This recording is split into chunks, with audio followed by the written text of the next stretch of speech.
All right, welcome to the April 21st, 2026 Flathead Reservation Water Management Board meeting. With that, I'd like to adopt the agenda for today. Mr. Chairman, I'll make a motion to adopt the agenda today. Or do we have enough time to check it out? I'll second.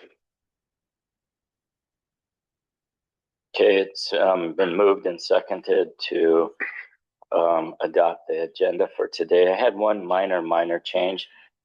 7.3, it says Boughton promotion plan completion. It should be really Boughton position description completion, because there is not a promotion plan in place. So just that one amendment. Position description. Yeah.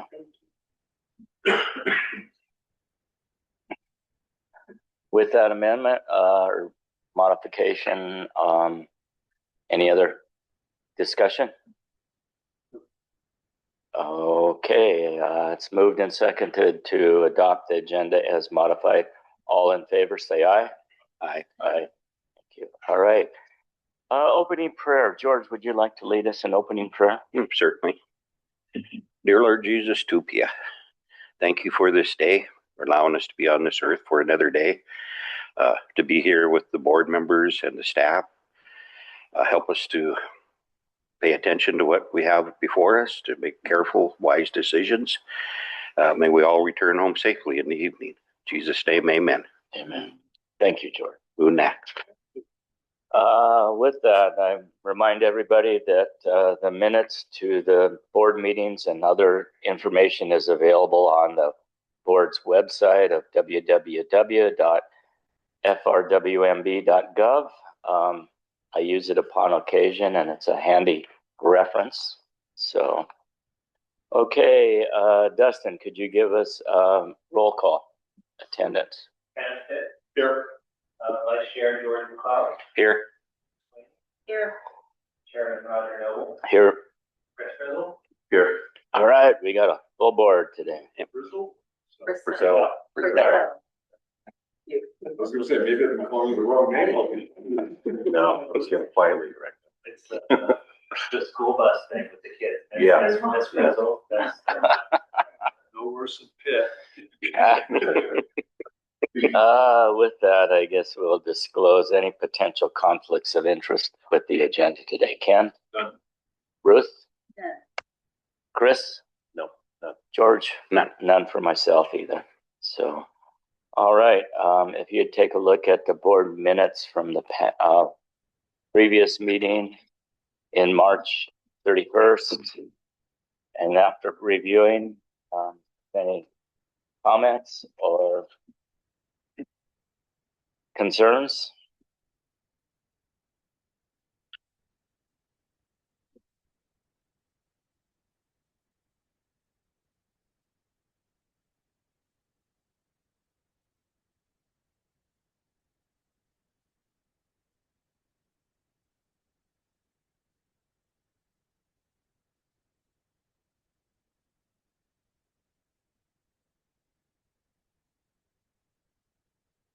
If there are any comments, take a motion to adopt the minutes.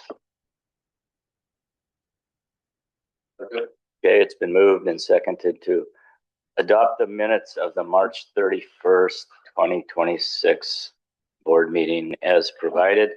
All those in favor say aye. Aye. Aye. Okay. Rhonda or Dustin, who prepares the minutes? You do? I have. When we first started doing this, I kind of used, even for our agenda, I'm on the Flathead Board of Adjustments, and we kind of use their agenda as a template, and it's evolved over time. But I like kind of what the Board of Adjustment does too. So I'm going to give you a copy of that so we can maybe make these minutes, add more detail to the minutes. So anyway. Okay, with that, we are on to public comment. I see we actually have public in the here in the office today or online. Any public comment for items not on the agenda? Anyone online has a comment, please raise your hand and I'll allow you to speak. No public comments. All right, no public comment. So with that, we have our special film presentation today. Rob McDonald, I guess, are you here for that? I have brought a copy. George McLeod is featured prominently in the film. And, I trust him to give a proper introduction. Okay. What you're about to Well, Water Keepers, we made it about 2 years ago. Wasn't released until a few months ago just because of the controversy with the water compact and what was happening.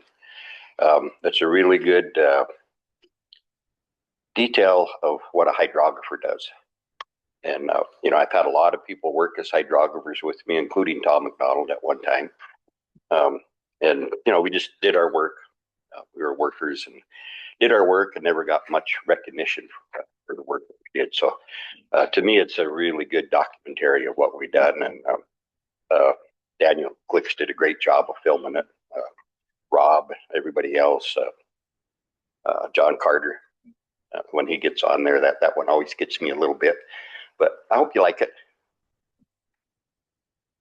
Now I'm going to pause the recording to the cloud while we watch this.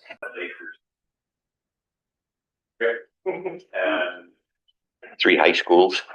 actually, Thursday, Yellow Bay has associated with the water scientists for a convention. They asked me to bring it up there. Oh, cool. Thursday evening. And then there's a film festival at White Fish. Actually, it's a cultural engineering gathering of smarty pants people called the Westland Impact Festival, June 12, 11 through 13. And this is going to be used in their opening ceremony. They tend to go heavy indigenous in their events in the first days. And this is a popsicle that was tied into the Hollywood elite who are Jason Momoa and a bunch of others. Yeah. I wanna go. My invite to you to check out the Westland Impact Film Festival online now. And Whitefish. So cool. It's getting the rounds. Hopefully, Blick will take it so I can run it in February and that point I think put it at OPI. So beautiful. Very good. Yeah, that was really, really interesting. It also provides a great understanding of how we got here today, the basis for it. So, and we're fortunate that the star of the show is on our board. I just keep saying, I'm just doing my job. Yeah. Good job, George. But I really did appreciate the video because, you just never got recognized for what we were doing. But I always told everybody what you're doing is really important. Try to do it right. And, told them that you're modern day warriors.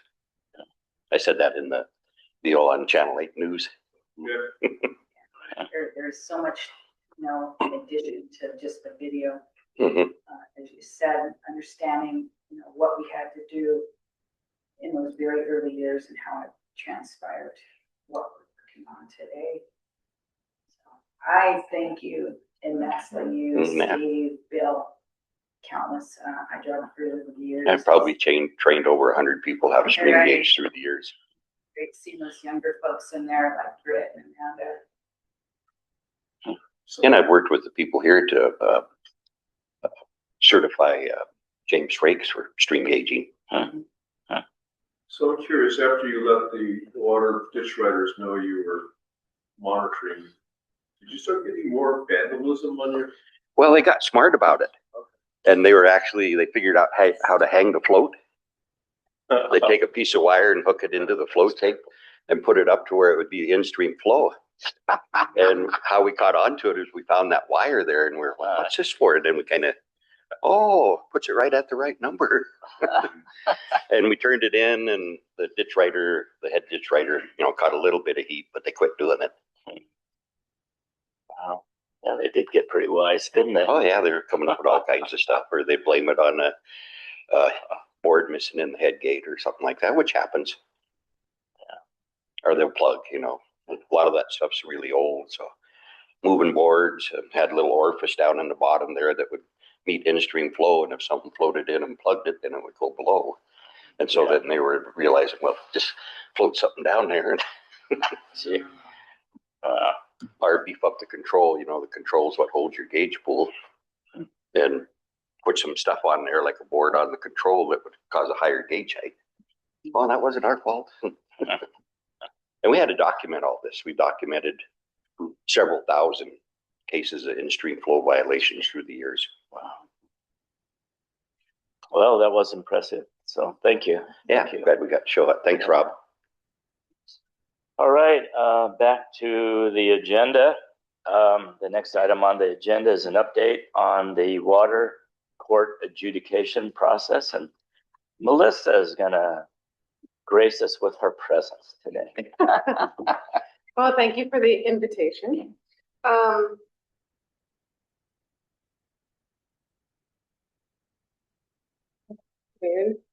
it's going to be recorded on TV. I like that, but I will do my best. I wanted to take an opportunity because the adjudication process is ongoing, and I know after the deadline in February for objections for 76 LJ, I know a lot of people got a lot of questions and didn't really know where to point people. So I kind of wanted to give this off to provide this update so that you all have information for when you eventually get phone calls and people who are going to be angry and want to talk to somebody. You have a little bit of information to know a little bit more about the process. So I do have a couple of handouts, but I kind of, there are some people in this room probably know more and have been through more adjudication than I will ever do in my entire career. But I thought it might be good for other people to kind of step back and let you know why we're here and what this is about. And this really goes back to 1972. And I like to tell people two really great things happened in 1972 in Montana. One of them was the Montana Constitution. The other one was I was born on October 14th in Billings at the St. Vincent's Hospital. So 1972 was a momentous year for the state of Montana for those two reasons. Yes. But the 1972 Constitution declared that all of the waters, all surface, underground, flood, atmospheric waters within the boundaries of the state are the property of the state. And it also charged the legislature to provide for the administration, control, and regulation of water rights and centralized system of records. In 1973, the Montana legislature took up that charge and passed the Water Use Act, which established a permit system for any new uses of water going forward. A couple of things happened as a result of that. There were a couple of problems. What do you do with all the water use prior to 1973 and the change in the Constitution and the Montana Water Use Act? And then what do you do about federally reserved water rights? How do you categorize those and fit them into an overall centralized system for administering water throughout the state? So in 1979, the Montana legislature passed and created the Water Court to conduct a comprehensive statewide adjudication of over 240,000 state-based water rights for pre-1973 use. It also created the Reserved Water Rights Compact Commission to negotiate federal reserved water rights, both with the federal government and with the tribes in Montana. Once approved by the Water Court, compacts involving federally reserved water rights get incorporated into a final decree as the last step in the adjudication process. But the adjudication of all state-based water rights has to occur. Basin 76L and Basin 76LJ are the last two basins within the state of Montana to have what is known as a preliminary decree issued. That is the first step in getting towards a final decree And we'll talk about the timelines and how long this has taken. And I know we're talking about stuff getting passed in the 70s, but there are only about a handful of final decrees that exist, even though they've been at it for, I hate to admit how long it's been. Years long. My lifetime. Yes. So, during adjudication, the water court looks at all of the pre-1973 filed statements of claim for water use. And they evaluate things like whether or not their priority date is right, the flow and volume is right, the actual land description and for the place of use and point of diversion is correct. All of those things have to be examined by the water court, and they will issue a final decree that decrees that water right with whatever the final elements that the court determines are valid. It also can include challenges to water rights that may have been abandoned. So anything that's been in non-use for more than 10 years is subject to an abandonment challenge and can be challenged through the adjudication process. The good thing is that once you get to a final decree, you have a final legal certainty for water use that's hopefully going to be an efficient process for enforcement administration, which is the thing this body should be most concerned about, right? So I did kind of provide kind of a snapshot of what the adjudication process looks like, pass those out. And this is not my creation. The water court created it. It's on the water court website. It kind of walks through how the court approaches adjudication for the court and the state. And it's a very lengthy process. And keep in mind, this is only the beginning of the process of an adjudication. So starting at the top, the DNRC regional office examines claims. So over the past 50 years, DNRC has evaluated and done a claims examination for any statements of claim filed for pre-1973 use. They create a summary report that Water Master reviewed, a summary report of all of the pre-1973 uses that DNRC has looked at and examined. The Water Master reviews that summary report. They determine whether or not changes need to be made. If yes, DNRC makes recommended changes. If no, the Chief Water Judge completes the findings of fact, conclusions of law, and issues a preliminary decree. The preliminary decree for Basin 76L and LJ were issued last year. We've had the initial period for objections was 180 days. There were 2 extensions granted by the water court for a maximum of 360 days, which is all that the water court is allowed to extend the objection period deadline for under state law. So we've maxed out on that. So April 27th is the date. The notice of availability and decree is mailed out to people who have filed a statement of claim or are on record with the Department of Natural Resources and Conservation for either having a statement of claim or maybe being within the area and wanting to look at water rights in their area to determine whether or not they want to file an objection. They have public information meetings. Those were held also last year. And then they have set the objection period. That's kind of where we're at now with 76L. We're within that objection period. That will end on April 27th when all objections have to be filed. Following that date, the water court will compile objections into a list. And then they will send out notices to the claimants that an objection has been received on their statement of claim. The claimant can then file a counter objection to whomever has filed an objection against their water right claim. The court then compiles those counter objections, sends notice to the that an objection may have been issued counter to the objection that was filed. That objection list is made available publicly. Interested parties can file a notice of intent to appear, which is another period of time. And then the water master begins the adjudication process. Typically what happens in adjudication, when a water master gets assigned to a basin, for example, in 76L, they will create what are known as subcases. So different statements of claim will be grouped into subcases. They will be assigned to a water master. They will set a status conference for everyone who's within that subcase to participate, and that will include the water rights holders as well as anyone who's filed an objection, a counter objection, or a notice of intent to appear.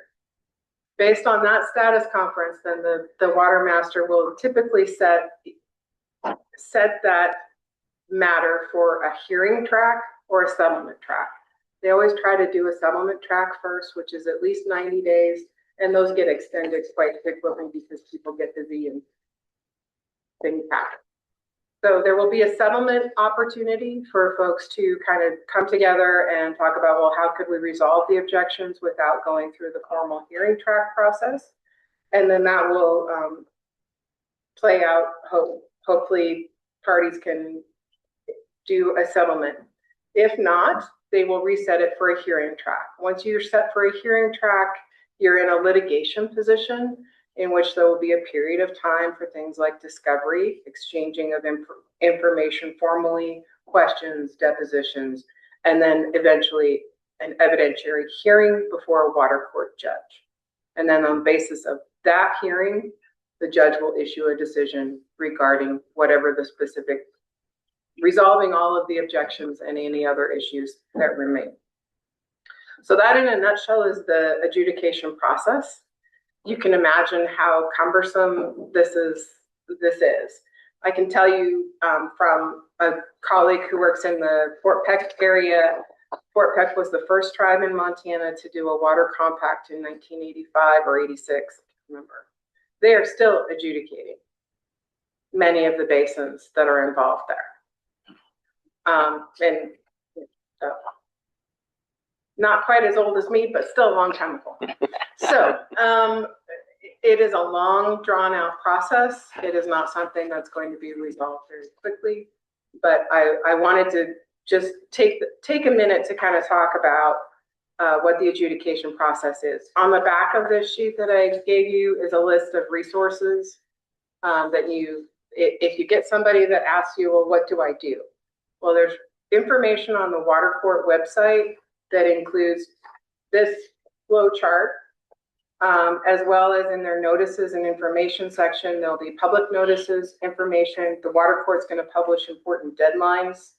There's legal resources, including forms for objections, counter objections, or notice of intent to appear. The water court adjudication rules are located there, a basic primer on Montana water law. And then the DNRC also has resources available as well on its website. There's an adjudication website. DNRC regional offices, you guys might not appreciate this, and say it, can provide technical assistance to people. If you want to call and get technical assistance from DNRC, it says on your website you do that. So you can also look on the internet. The DNRC maintains a database for water rights information and the water rights query system. Within the query system, I just also wanted to let people know that when the water court notifies you that your water right has received an objection, they're not going to send you the objection. They're just going to tell you an objection has been filed. Hopefully, whoever filed the objection will have sent you a copy. They're supposed to. But sometimes addresses don't get updated, and sometimes the mail gets lost.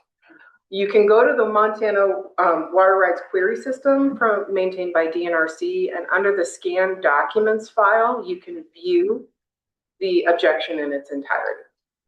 So all of the water court documents related to the objection process will be on that Water Rights Query System. So if you have somebody that asks you, oh, well, I don't even know what to do, what to look up, you can point them to both the resources that are on the water court website, as well as where to look up their own water right and determine whether or not, look for the objection, for example. And this address here is the query system address? Yes, that is the query system address. Yeah.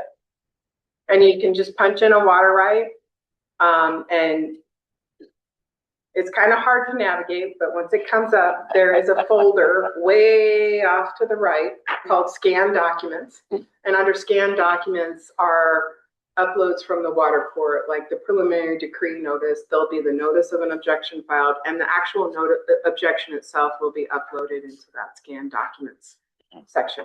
I don't know how long it's going to take the water court to do that, but that's where they're supposed to put it. So I also kind of wanted to walk through kind of what's the anatomy of an objection. And I just downloaded the objection form for 76L. It's just a public document. Yes, that is a public document. You can share it. You can have copies for folks that come in and want to know or call you. Right. But I also wanted you guys to see what an objection looks like, because a lot of people get this in the mail and they see it as a legal document. It is a legal document. It is a form that's put out by the court. I didn't come up with it, the court did. And it sets out, it does say notice of objection and request for hearing. So a lot of people freak out because they think, oh, somebody's suing me. Mhm. And that's not necessarily what it means. It just means we're filing something on the court's document that they've prepared. So in this objection, it'll have the water right claim number. It'll have the page number you can go look up in the decree. It'll have who the objector is, their objector's attorney, if any. And just so you all know, the tribe's objections all have my name on them. So you're going to get a lot of people saying, who is this Melissa? And why is she sending me this document? But the important thing to look at is under section 8, what's the basis of the objection? And you can check off what element of the water right you're objecting to. Sometimes it might be all of the elements. Sometimes it might be only a flow rate and volume and ownership. For example, if a property has been bought and sold, but nobody's filed an ownership update, you need to do that so that the correct person is on the water right when it gets decreed.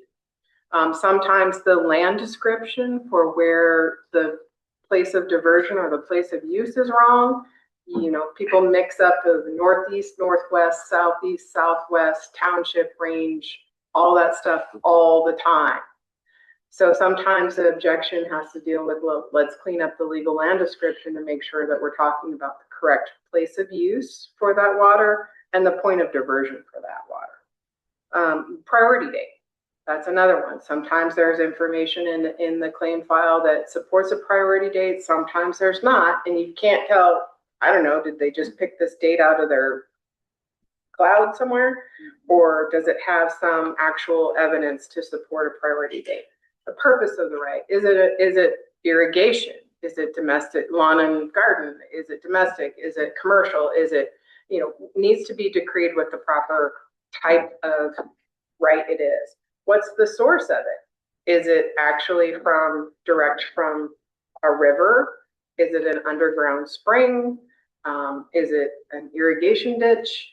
And then there's also the abandonment for non-perfection objection. And then there could be anything else you want to put down there as an objection to a water right. It also asks you to state what changes should be made to the water right and why, and asks you to provide any evidence that you have to support that.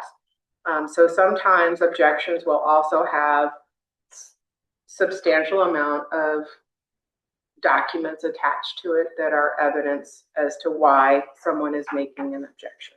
So the objection you receive might be on this little 2-page form, but there might be an attachment to it that's a whole lot of information, and a lot of it sometimes is historical documents. Like I said before, it should go to you, but it's going to go to whatever address is on the general abstract that's in the preliminary decree. And there are a lot of those that have not been updated since owners have either passed away or property's been bought and sold multiple times since it was originally claimed. So that's kind of the anatomy of what an objection looks like and what people will be receiving in the mail. I also wanted to kind of give everybody a heads up that during this process, when DNRC did their claims examination and provided their summary report to the water court, somewhere in that process, and the water court was looking at it, and then before a preliminary decree was issued, some water rights received a generic issue remark that states it's not clear whether this claim is a state-based water right or part of the tribal water right as defined in the Confederated Salish Kootenai Montana Compact. Additional evidence may be required before this claim can be decreed. In some instances, unfortunately, the DNRC or the water court, whoever made the decision to do that, replaced some specific issue remarks. So something that would have gone to like a point of diversion or a place of use. And for whatever reason, replaced it with this generic issue remark. There were over 903 water rights that were listed in the preliminary decree with this specific issue remark. I don't have a rhyme or reason as to why it happened. Some of them ended up being put on the tribe's water rights too. Out of an abundance of caution, the tribes are objecting to basically any water right that has that issue remark, just because for some reason the court or DNRC deemed it that it was or it could be part of the tribal water right under the compact, and the tribes want to participate in the resolution of that. Doesn't necessarily mean there's anything else wrong, but there could be. So some people will receive an objection that's based on that generic issue remark, and there won't be any attached documents or evidence to it because we, like hopefully the claimants, are we don't know what the water court's issue remark really means, and so we need to participate in the resolution of that. So what I found with folks who received those in 76LJ is that was the most frustrating because they don't really know, and I can't answer that for them because we didn't ask that that issue remark be put on there. And in some cases, like I said, it was clear that a former issue remark that would have been more specific was taken off, and this one was put on. So there will be a lot of those, but there will also be a number of objections that will specify exactly what element are being objected to. Like I said, point of diversion, place of use, any of the general elements. In addition to the tribes filing objections to statements of claim, the federal government is also filing objections to statement of claim. I'll just say this. The Flathead Indian Irrigation Project is run by the Bureau of Indian Affairs, which is a part of the federal government. The federal government needs to protect the FIP water right, which is part of the tribe's water right under the compact, but that's a large part of why they need to file objections as well, as they need to protect the FIP water right and ensure that that folks who may be claiming their FIP water is actually their water, that issue is resolved. So the federal government is also going to be issuing well over probably 1,000 objections. And I just want everyone to be prepared that, you know, there are hundreds and hundreds of people who live on the reservation who are going to receive these objections, both from the tribes and from the federal government in the next 2 weeks. And so I just want you guys to say in the next understand 2 weeks? Yes. I think they've already been receiving them. Yeah. The federal government started filing on April 14th. So a lot of theirs have already started going. I think tribals have too. I've seen your name. 76LJ, yes. Okay. But for 76L, no. Those are just starting to go out today. So the thing I've encountered with people who call me, and I try to hide, but it doesn't work, is that when they get this objection, you're not the person who can resolve this, I understand. One thing that they all have in common is, I just got this, now what do I do? Mm-hmm. Because it doesn't say what to do. Like, pretty much they call the water clerk. Mm-hmm. All I do. Mm-hmm. which doesn't help them because they want to vent and they want to vent to some people. Yes. And that's me. And at the end of the venting, I say, okay, call the water. Anyway, it's just. Well, it's why I wanted to make sure I provided some resources of where you can tell people to go to get more information. And like I said, the water court will publish public notices that will have deadlines on them for once the objections are compiled and notices go out. There'll be a counter objection period, notice of intent to appear. I don't have hard dates for that because I don't know when the water court's going to complete that compilation process. It could be months, it could be a year. I don't know.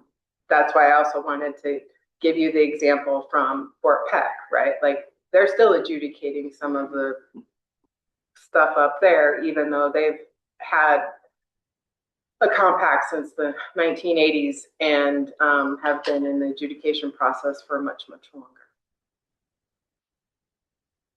Thank you. I mean, for me, it's been, that's good. Good. Yeah, the flow chart helps. When the water court did its public meetings, it used this flow chart too. So hopefully people will remember. And I know people feel like they need to do something right away, but the water court's going to provide them with another notice of the counter objection period and then the notice of intent to appear period. And then we'll reach back out again once they categorize all the cases into sub cases and provide more opportunities. It's just going to take a really long time and it's not going to get resolved in the next couple of months. So that's the adjudication process in a nutshell and what people can expect to receive. Yeah, if you have any questions or anything I can do. The objection deal here, a lot of this be addressing the secretarials. Some of them do involve secretarial water rights, yes. That I would categorize under the other, because secretarials are somewhat unique in the basin. So yes, they will be addressed in the adjudication. Thank you. Maybe you could give the board just a quick summary of what a secretarial water right is. Well, I Staff would like to know too. Right? Sure. It is a hard question to I'm sitting here in anticipation. and it is a unique creature. And I've asked this question to the federal government and federal solicitors several times, and I get a different answer every time. So I hesitate to say exactly what a secretarial water right is, but there are secretarial water rights that have been claimed within Basin 76LJ and 76L based off of original documents that arise from the allotment era and elsewhere. Some of them are encompassed within the FIP project itself. Some of them have been abandoned. Each one is unique and dependent on the historical documents that create them. So there isn't really one answer to that. And from time to time, FIP will try to address that, but I haven't ever gotten a straight answer out of the federal government as to what they are either. So I'll just leave it at that. Secretarial, does that just imply that was the Secretary of the Department of Interior or something? Correct. To that effect? Okay. Clayton had strong opinions, which I won't repeat, on what secretarial. Well, and Clayton would have much deeper knowledge than I do on the historical as well as the treatment of secretarials through the Flathead Indian Irrigation Project.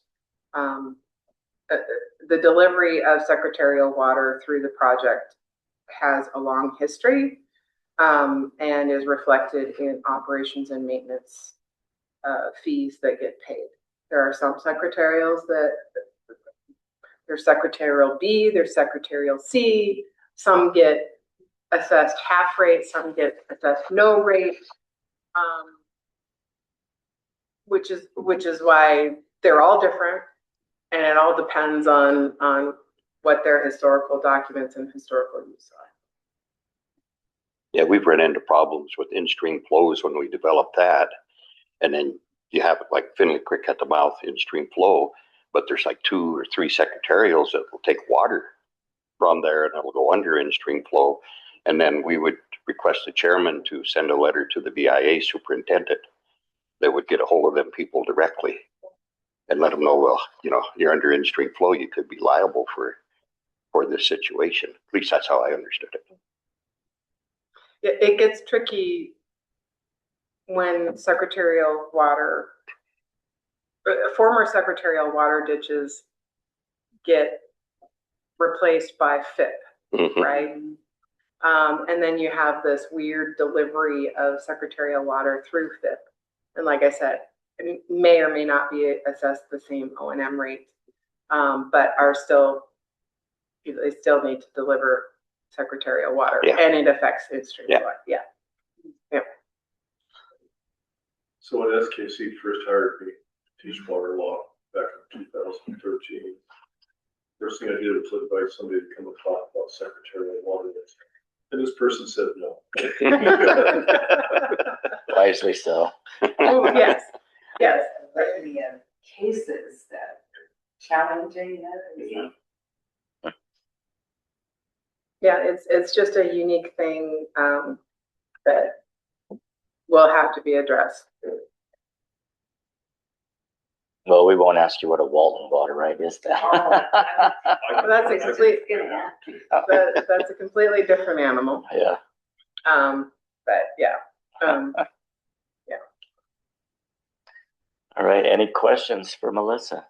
No, I really appreciate you coming. Yeah. Looking forward to this because I do get phone calls and have people stopping at the fence and yelling at me.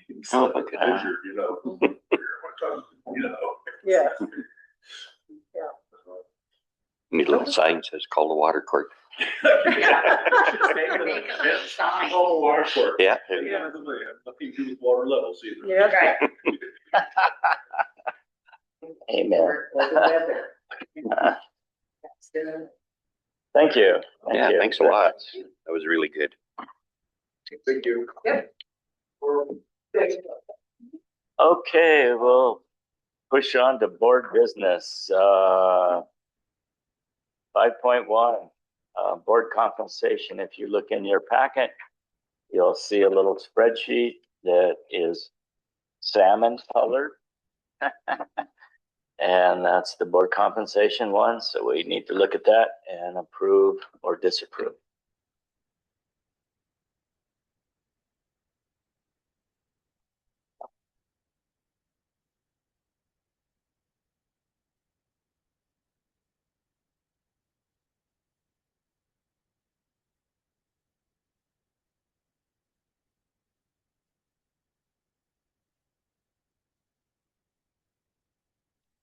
Is there any discussion on this?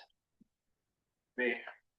Okay, with that, I take public comment. Any public comment, either in the audience or online?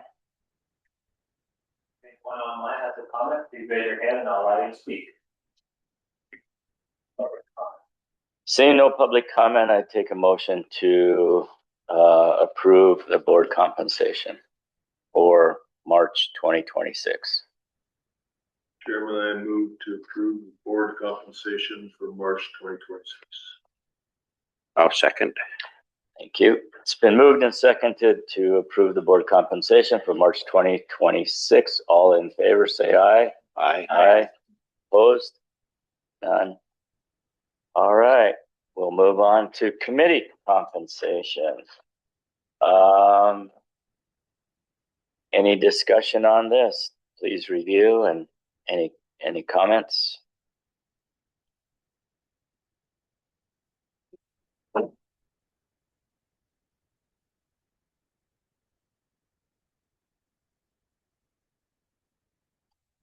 Hearing no discussion, we'll take public comment on this item. Anyone online has a comment, please raise your hand and I'll allow you to speak. No public comment. Okay, there's no public comment in the audience or online. So with that, I'd take a motion to approve board compensation for 2026. Okay, Mr. Chairman, I'd like to make a motion to approve board committee compensation for March 2026. Second, it's been moved and seconded to approve the board committee compensation for March 2026. All those in favor say aye. Aye. Aye. Opposed? None. Okay, we're on to the budget and a budget report. So with that, Rhonda, I guess you're on the agenda for that. Mr. Chairman, we also have Tina, and she is joining us today in Zoom. If you would like to have her introduced to our new board members, and she's also prepared to talk about the budget, or I can talk about the budget, whichever you guys prefer. So Tina is online, you say? She is. Oh, hello, Tina. How are you doing?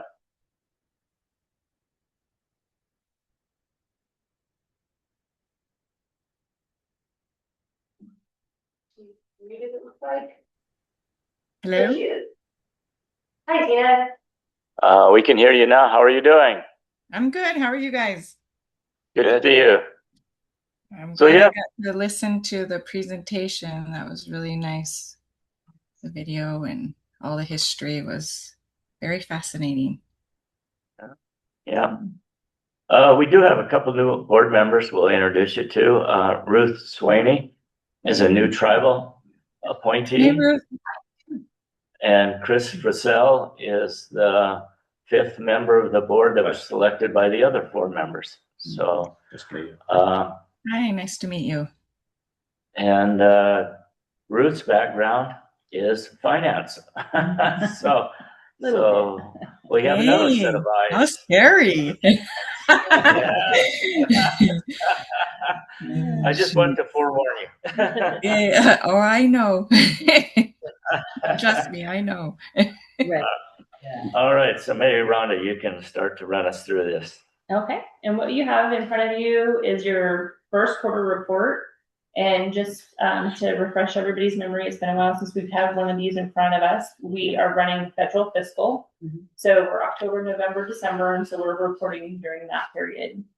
And so what you're going to see is we did have an employee portion of it. We did have all but one position filled during that period of time. The second quarter is going to be a polar opposite when we get there. And in this year, we did reduce our indirect costs from 35% last year to 30% this year to reflect more of what's actually happening. So we still have an employee that is not participating in retirement. We also have an employee that's not participating in retirement. So we are getting closer to what we're actually spending on indirect, but we're not exact yet. But I think we're going to get this more ironed out as we move forward. You guys have any questions on the salary portion? Pretty straightforward for the most part. No big surprises. On the second portion of it, I got one question. Sure. So the compliance tech isn't filled, correct? That's correct.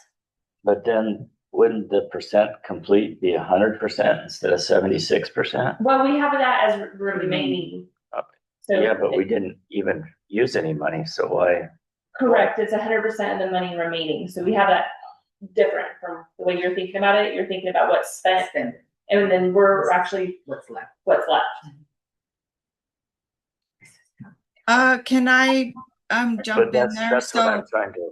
It should be 100%. So the formula was wrong because when I sent this to Rhonda before, we had the 12,960 in the admin assistant because that used to be an employee that still is working with us, but she switched titles. And so when the switch happened, the formula did not, it switched it as well. So it was grabbing the formula above it. and that has been corrected. So the compliance admin assistant in the actuals is 0, and the remaining is 100%.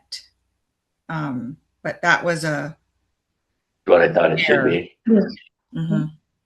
Okay. I don't know if I could share my screen because I have like what probably you have there is has that error on it, but It does not have the error. It's been corrected. Mine oh, okay, has. okay.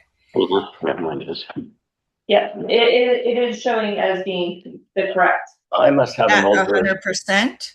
because Did you I've print? got 76% on mine. That's why I asked. Oh, Okay. Sorry about that. If you printed, they were replaced this morning. So we did Oh, well, have yeah, I came formulation prepared error. in that. You're let us right up. In the folder, we do have a correct version, and it does say 100% left. And so, sorry for the confusion. All right. And then what Tina is talking about is the formulation error we found this morning. So we replaced it in your packet, and if you saw your information, that was a little bit incorrect. We had 3 cells that weren't correct. Okay. I was Yeah, reviewing that it was earlier. just Yeah. that was because the switch of her title basically, so we switched it. But So in what the she's bottom referring to, line, so the bottom line at the end, or the bottom result, is of your salaries, you have about 80% left. You're at 80%, which you should be at about 75 right now. So I always say, like, your first quarter, as you go each quarter. So your first quarter, you want to look down the line for anything that's like 70. It should be between 70 and 80, and those will all be good. And anything out of that range is what you want to kind of keep an eye on. So for example, the compliance tech is at 100%. Your hydrologist, well, they're still run between the 70 and 80, but like the compliance tech would be at 100%. That'd be one I'd be like, we need to probably get that filled or figure something out. And then the rest of these fall within that 70 to 80% range. So at the end of the first quarter, you want things around 75 to 80, and that total salary looks good. So that's kind of just how I think about it, and I'm looking for numbers that are off out of that range. I had one other question. I guess the insurance, we just haven't paid that. When do we typically pay that? so it's been paid in the second quarter. So we will be reporting on it next meeting. Okay. Yeah. Will you be ready to have another one of these Yes. then next quarter? Yeah, we're working towards that. Now that there's no computer issues on my end, I think we should have no issues to go ahead and make that deadline. Okay, great. Do we want to move on to the second section? Well, Section? the seventh of this. Yes, on the budget. Let's see if anybody has any questions so far on this yet. Okay. Okay. No questions. All right. All right. So, moving down to contracted services, that's where when we presented our budget based on what we were spending last year, our funding party said, hey, we need your budget to match what we're giving you. And so there you're going to see we have some areas in here that don't have any money allocated to it, is because we really just had to pare it down. And so legal is pretty close to what we had for last year, but you see that board meetings, committee meetings, counting, some of those areas have been really pared down. So we're probably going to see some of those things like accounting go into the red for the duration. So we also put a line item in here for human resource contract, which it sounds like we are going to keep that going, and that's going to be running about $1,500 a month. So that you'll see that in going into the negatives on that line item. So for the most part, overall, first call, that's gonna probably be, where it's supposed to be, but, we're just kind of need to watch things as we go. I don't really foresee us going over, except for those few line items that we just don't have money allocated to it. Okay.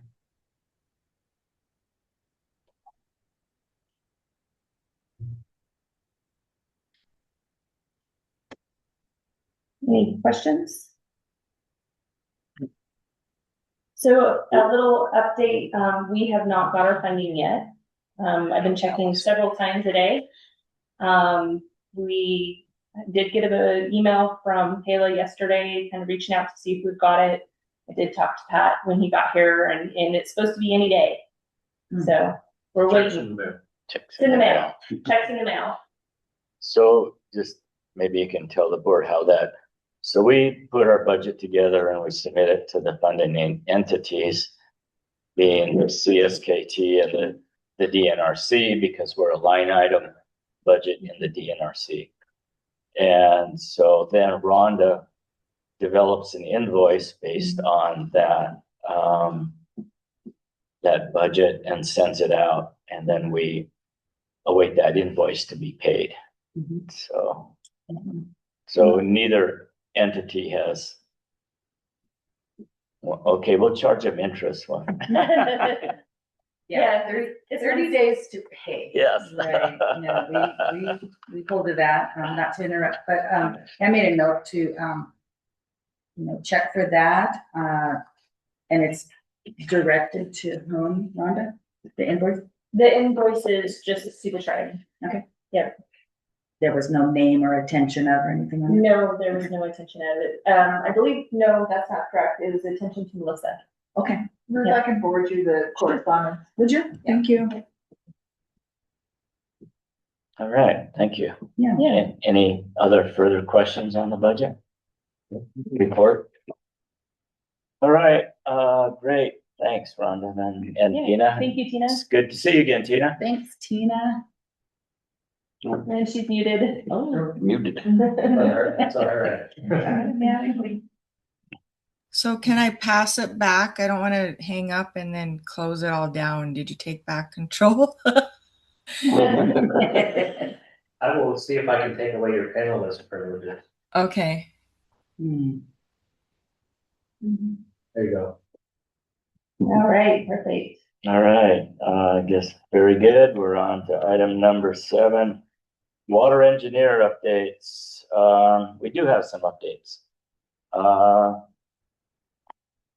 The hiring committee reviewed all 5 applicants and then had a meeting to discuss all the pros and cons and whatnot, and we pretty much unanimously selected or rated candidates and then selected one.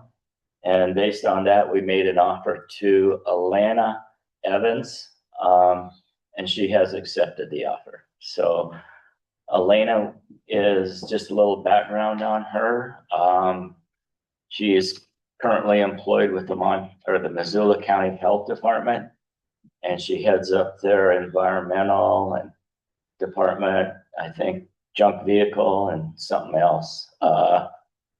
And so she comes with, and she had been involved with a lot of water rights in that position, and had done some groundwater work, so that, and actually filed in objections. So she brings some pretty good water right experience and knowledge on board.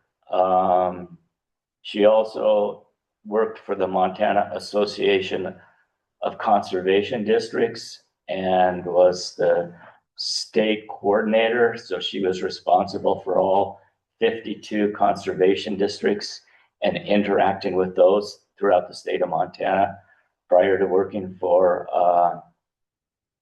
Missoula County. So she brings a wealth of both personnel and technical experience on board. And it's my understanding her start date will be May 11th. So We'll be glad to see her at our next board meeting. And I might just get with you and Dustin at the end of the meeting on things we need to do, get in line. So, Great. anyway. Mr. Chairman, how do you spell her name correctly? So we had it wrong. We did have it wrong. It's Elena. Okay, thank you. I was spelling it Elana. And was corrected. So then that brings us to our water resource specialist position. Elena was interested in participating in the interviews with that. So now that we know she's going to has accepted the position, we're going to start scheduling those interviews. And I guess we have four candidates right now. So we'll be moving on that and trying to fill that position also. So will we be having committee meetings on these 4 candidates, or how are you gonna handle that? Yeah, well, we'll probably have to do just like we did last time. Bring them in for interviews. People that can't participate in person will do it remotely. So that, are you on that committee too? I don't know. I I thought participated in the engineer. you were, but I thought the water resource specialist was Ruth, George, and I. That's fine. Okay. Oh, and Amanda was gonna be on that too. And Amanda, yeah. So, okay. So anyways, I'll start to coordinate those. All right,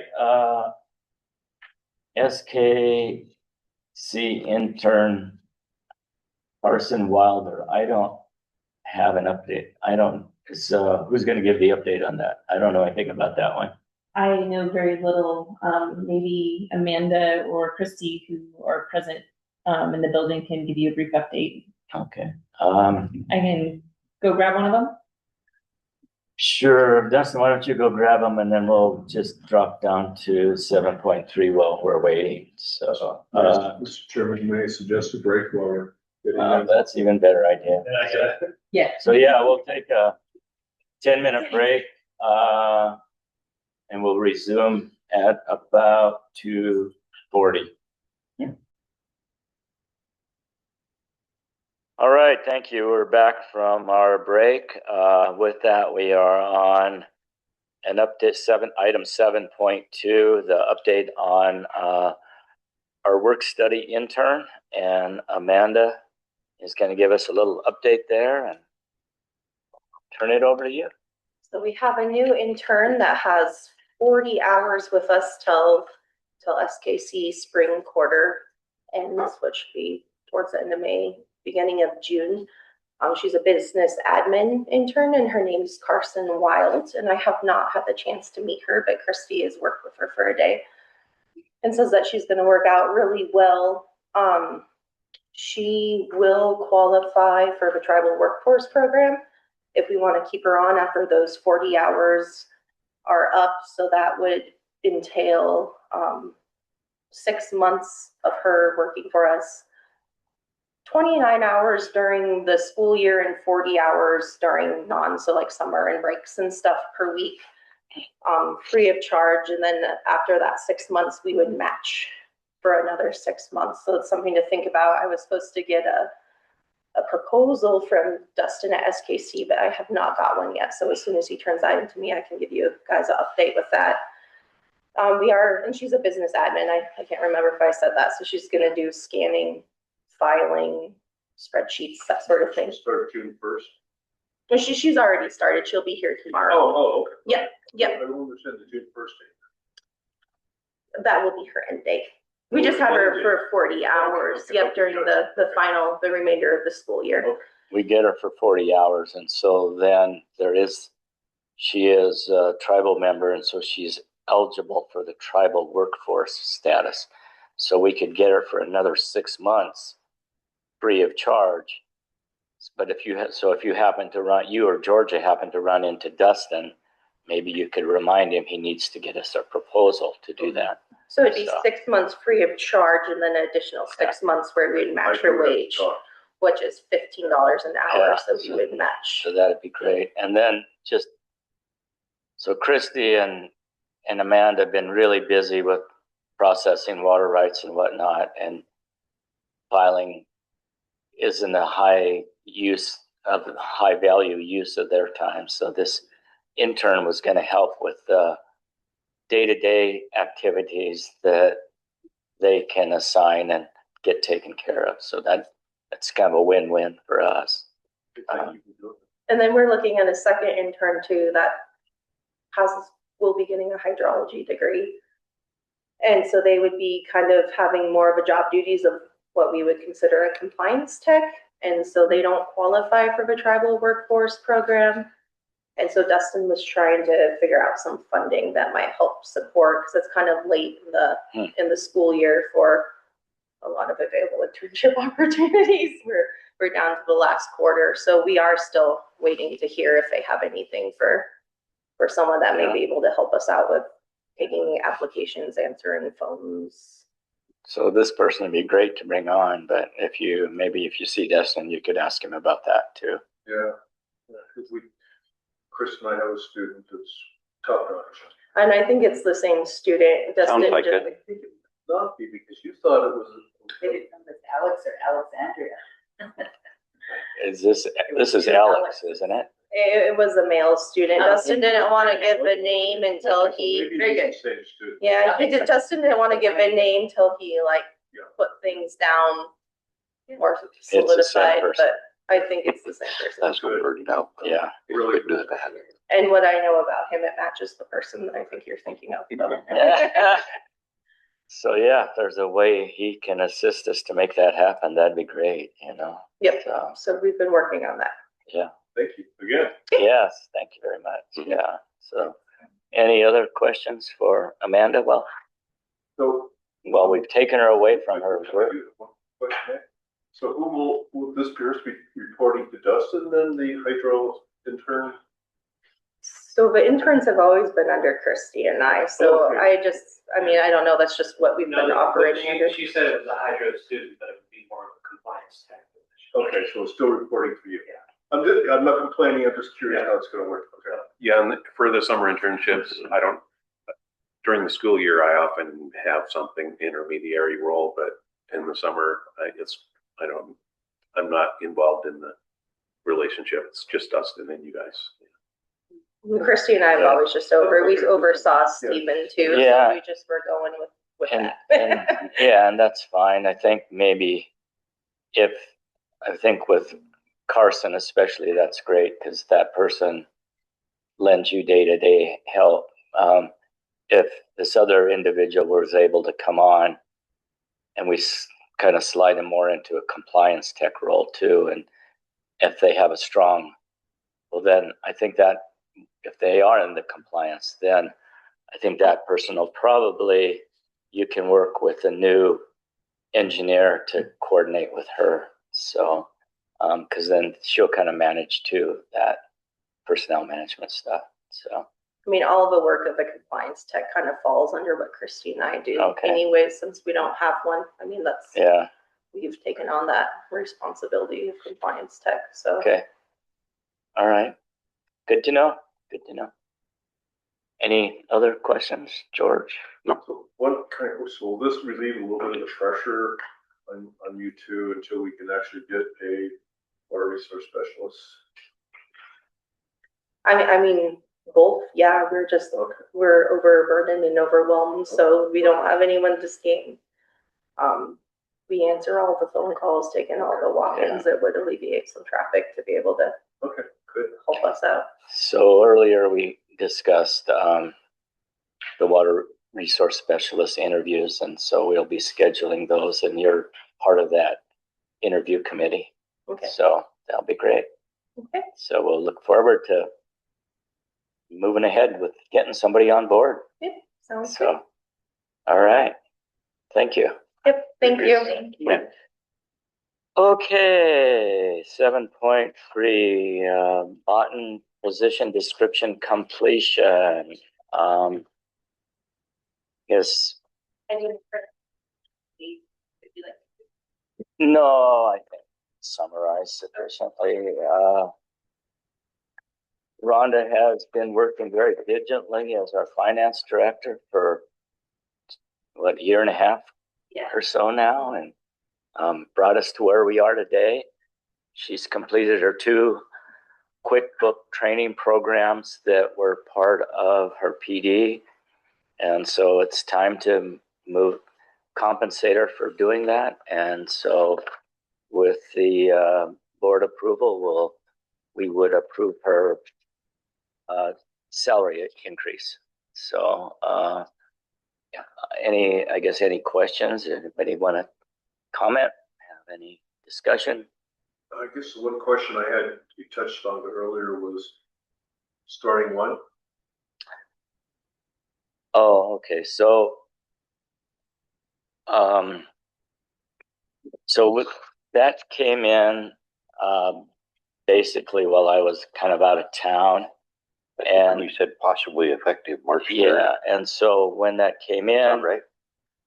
We did it February 11th. yeah, and so it would have been probably scheduled for I think it was the March 3rd board meeting. So it would have been acted on then. So I would say it should be retroactive to that March 3rd board date, even though it's getting approved today. Good. So any other comment? But No. thanks for the reminder. Okay, with Rhonda's done. Yeah, appreciate it. So Did you say March 3rd or 31st? 3rd, 3. And so, just to clarify, I did 2 trainings, totaling a little over 70 hours of online QuickBooks training. I wish I can say that all of it was helpful and relevant, but I still struggle sometimes when QuickBooks does some updates. They just did a whole new layout update last week, and so you'll see me kind of fumble a little bit, but all the tools are still there. But yeah, it's been an interesting project with QuickBooks. But 70 hours of training. Most of it was on my own time because I just didn't have time during the work week. So kind of the same tools, they just rearranged them on you. So we try to make it user friendly. So they have totally changed the interface. And one of the things I want to do is I want to close out a tab. Well, I shut down QuickBooks all the time. So I'm constantly shutting it down and restarting it. It's just little things that they do to improve it. That when you're in it all the time, 40 hours a week, you get really habit oriented. And so this last update, I do like some of the stuff they've done that you will watch me fumble a little bit. I think the other big thing when we first started using it, it was going from a desktop version to an online version, which was drastically different. Yes. And so there was a big learning curve relative to that also. And also learning AI, because online is AI. So you have a computer that's trying to class a lot of your stuff. And so learning how to manage that with sideboards on it so it doesn't do something incorrectly. But I remember the first time that we were trying to get direct deposits out. That was a nightmare. And we had the money in the bank, but they were saying, well, the AI needs to learn. So it was only releasing board member conversations a couple every few days because AI had to learn first. So now we're well past that, but it's not without challenges. Wow. But this is the new way everybody's being forced to go. Yep. So I guess we're thankful we're a little bit ahead of the curve. Yeah, well, thanks for all you do and thanks for the explanation too. So, any other discussion? Okay, with that, I take a motion to approve the. We just need board consensus. Yes, I guess all those in favor of approving the position description completion, say aye. Aye. Nay. Unanimous. Thank you, Rhonda. Okay, window repair. Story behind questioning, what is this attachment doing? If you don't mind, I can kind of. So maybe I should just preface it. Sure. Martha Studer, who is our landlord, and I haven't looked at the contract we have with her for quite a while. Okay. Well, that's okay right now. But she wants to come in and talk to us too, and I think she was scheduled for approximately 3 o'clock. George Let me go mentioned, give her a call, see where she. sure, if you would, mentioned she might not be able to be here till 3:30, so we might have to stick around a little bit. But anyway, I think it is important to hear from her. But we know there's been quite a, I mean, when we got into this building, there was a lot of issues with it. Everything from the furnace to mold to whatever, leaky water basement, a lot of things. So as part of our agreement contract, was that she would also make those upgrades or renovations. And for the most part, that's been done. I guess maybe this window thing is something she's not interested in. But anyway, so with that, I will let you tell us about the windows. So we have had mixed understanding about the windows, so it's going to be nice to maybe hear from her. The windows upstairs are metal framed, single pane windows. In the winter months, you can walk up there. If it's windy, you can feel the breeze go across it. In the summer months, people really feel the radiation from the sun coming through. And so now we have more people up there, and more people are saying the same thing. They're either too hot, too cold. There's nothing in between. We have had the blind guy come and give us an estimate to have the shades that go over to reduce the radiation. And I believe that estimate came in between $3,000 and $4,000 for that. We did have Shady Business come in and put tint on both of those lower windows, and it's made both those offices very, very nice. They're now, you're not dealing with the radiation, and you're not having people look at you, which is the big thing, is people would come by and we felt like an aquarium. So that's helped, and we asked him, hey, could we put that same stuff on these windows upstairs? And he said that they are not, the time and labor it would take, it would not be cost effective, plus he wouldn't warranty the work, because they're not waterproof, they're not windproof, they're just big leaky windows. And so he said he wouldn't actually suggest doing that. So our other option was to do something. We do have $23,000 and some change left in our $185,000 one-time appropriation funds that they've been telling us to, spend it. So that's also the board's option if they wanted to do something like that. We do have the money available to do it. So it just really depends on what Martha and the board decide. And this Valley Glass guy did come just recently and take a measurement, and I guess he was a little hostile to go upstairs because that he'd already provided us with a window quote. So this is our second window quote. So. And that first one would have been something that Martha would have got? I would assume it would have been maybe Mace or Martha. Yeah. One of the two, but I haven't seen anything in our records. But he insisted he'd already been here and took measurements.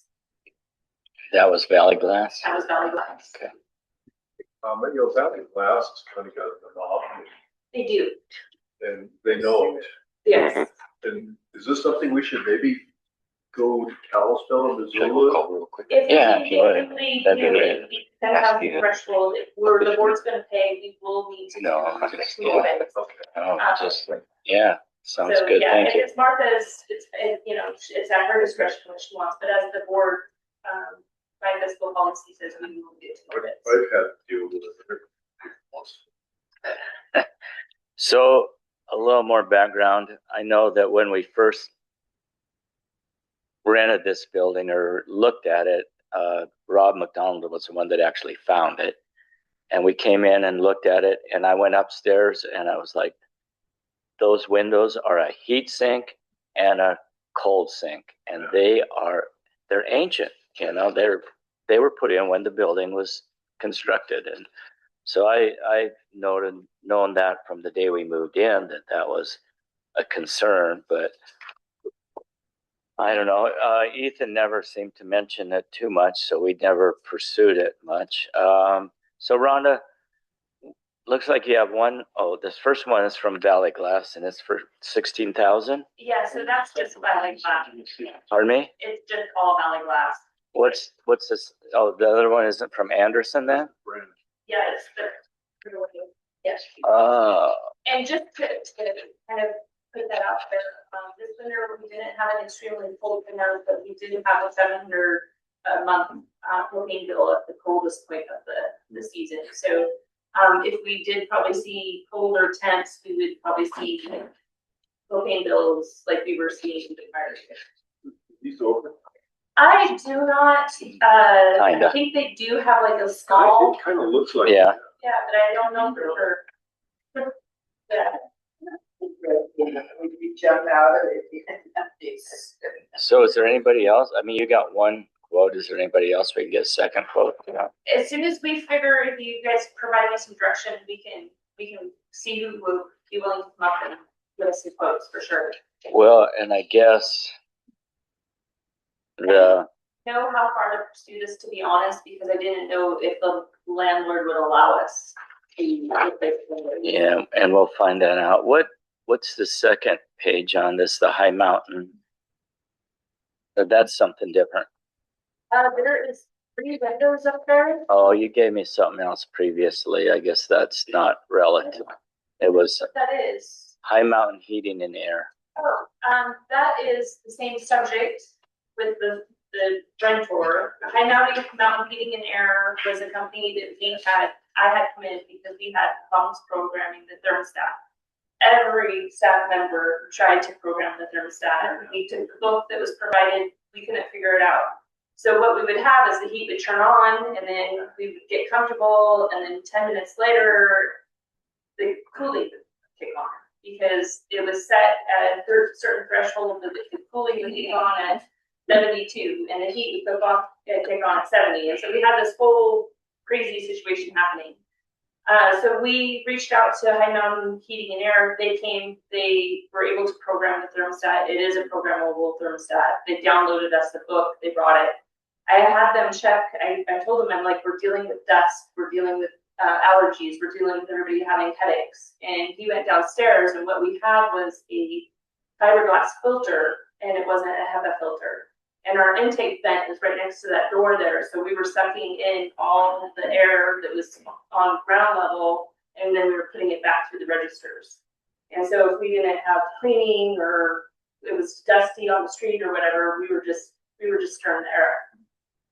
So he came in and he replaced the filter. He also ordered us a box of filters to last us a year, and they've been put in the basement. He has volunteered for a rate of X amount to come every month to check the thermostat and to change the filters for us. The landlord didn't, I don't think, like that. And so she had sent her original installer back to talk to us about it. I don't know what has been decided between her and the original installer. I can tell you that the original installer didn't have enough space in the electrical box, and so he had rerouted power for the AC unit, and that's why the gals didn't have their space heaters upstairs. Their in-wall heaters weren't working, is because the power was robbed from that. So we did have an electrician come in just recently in February, and they were able to straighten out that house. So now both the heaters upstairs now do work. But it was been kind of a struggle because there's such a heat loss, and it gets so cold and different things. And so we're trying to keep the whole building to try to keep everybody comfortable. And it's been kind of a struggle. So it sounds like the landlord prefers her original installer. So I told Mountain Heating and Cooling that she didn't want to allow us to proceed. And so we'll just change the filters ourselves. So we just paid for that. Okay, so that's off the agenda then, huh? Yeah. Okay, so back to the windows, I guess. I guess I'd be interested in the board's thoughts on if this is really an expense we should incur or not, or if we want to offer to cost share it, or just how you'd like to address it, you know? So, Ruth, what are your thoughts? Well, I have a hard time thinking we should pay for improvements to the landlord's property. You know, wanting to be, you know, mindful of the staff's comfort, you know, they have to be here every day. We have issues all over where I work that go to this very issue. HVAC. It's been millions, I said that, to replace and maintain them. It's important. I guess I would suggest if the landlord would consider a discount on our rent. See, we're paying a monthly rent there. And doing this improvement would be about a half a year's worth. It's like, to me, give or take when it's all said and done.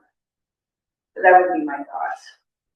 Do want to not have an unbearable environment because it is miserable. I mean, you see what I'm wearing?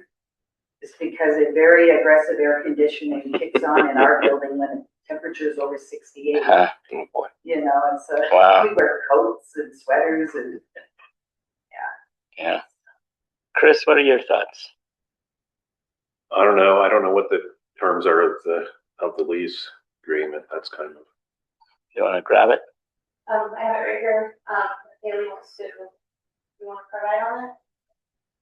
Yeah, so there was a modification that was done to the agreement, last year, in the spring of last year. One of the provisions that, I made sure was in the modification was that any sort of repairs and maintenance that go to the habitability of the building, need to be noticed to the landlord and that needs to be covered by the landlord. Yes, what landlord? Any repairs or maintenance that go to the habitability of the building. Yeah. Need to be noticed to the landlord. Notice, okay. Yep, and then then the landlord is to make such repairs and maintenance. And that was signed by both parties. So then it's the landlord's responsibility. That's what is in the modification, the agreement. Okay. of course, if they're refusing to do it, they're basically what happens then? Yeah, yeah. We're both just kind of past that. Yeah, George. So I just tried to call her and I didn't get an answer. I left a message with her. But one of the things that she complained about when she contacted me about 2 weeks ago was what Haley is talking about, the agreement that they had. And she said that any improvements or anything that was done had to go through her first. And I don't know if she's seen this or what she's seen, but she's gotten a bill for stuff that she didn't approve. And that's one of the reasons why she wanted to come in and talk to us. Yeah, She settled down a lot after I talked to her and told her that we didn't have an engineer yet, but that we were close. Yeah, and my recollection of that conversation with between you and her was regarding the electricity, and the electrician that came in. And then that's all been documented via text between the board chair, Rhonda, and her. Okay. And then I was included on the text chain as well, but she gave authorization for an electrician to come in. Well, she did do She that. did, and Okay. she also approved the cost because he talked to her over the phone. Right. And she was also complaining that she just didn't know how to go about who to contact or whatever, since Ethan was dismissed. And so she had some confusion there.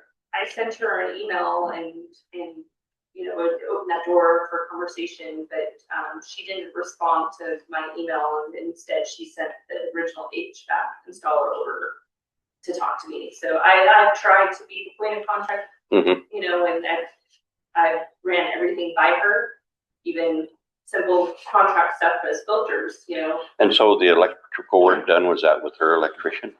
So it was with Wade. That was one of her complaints when it said.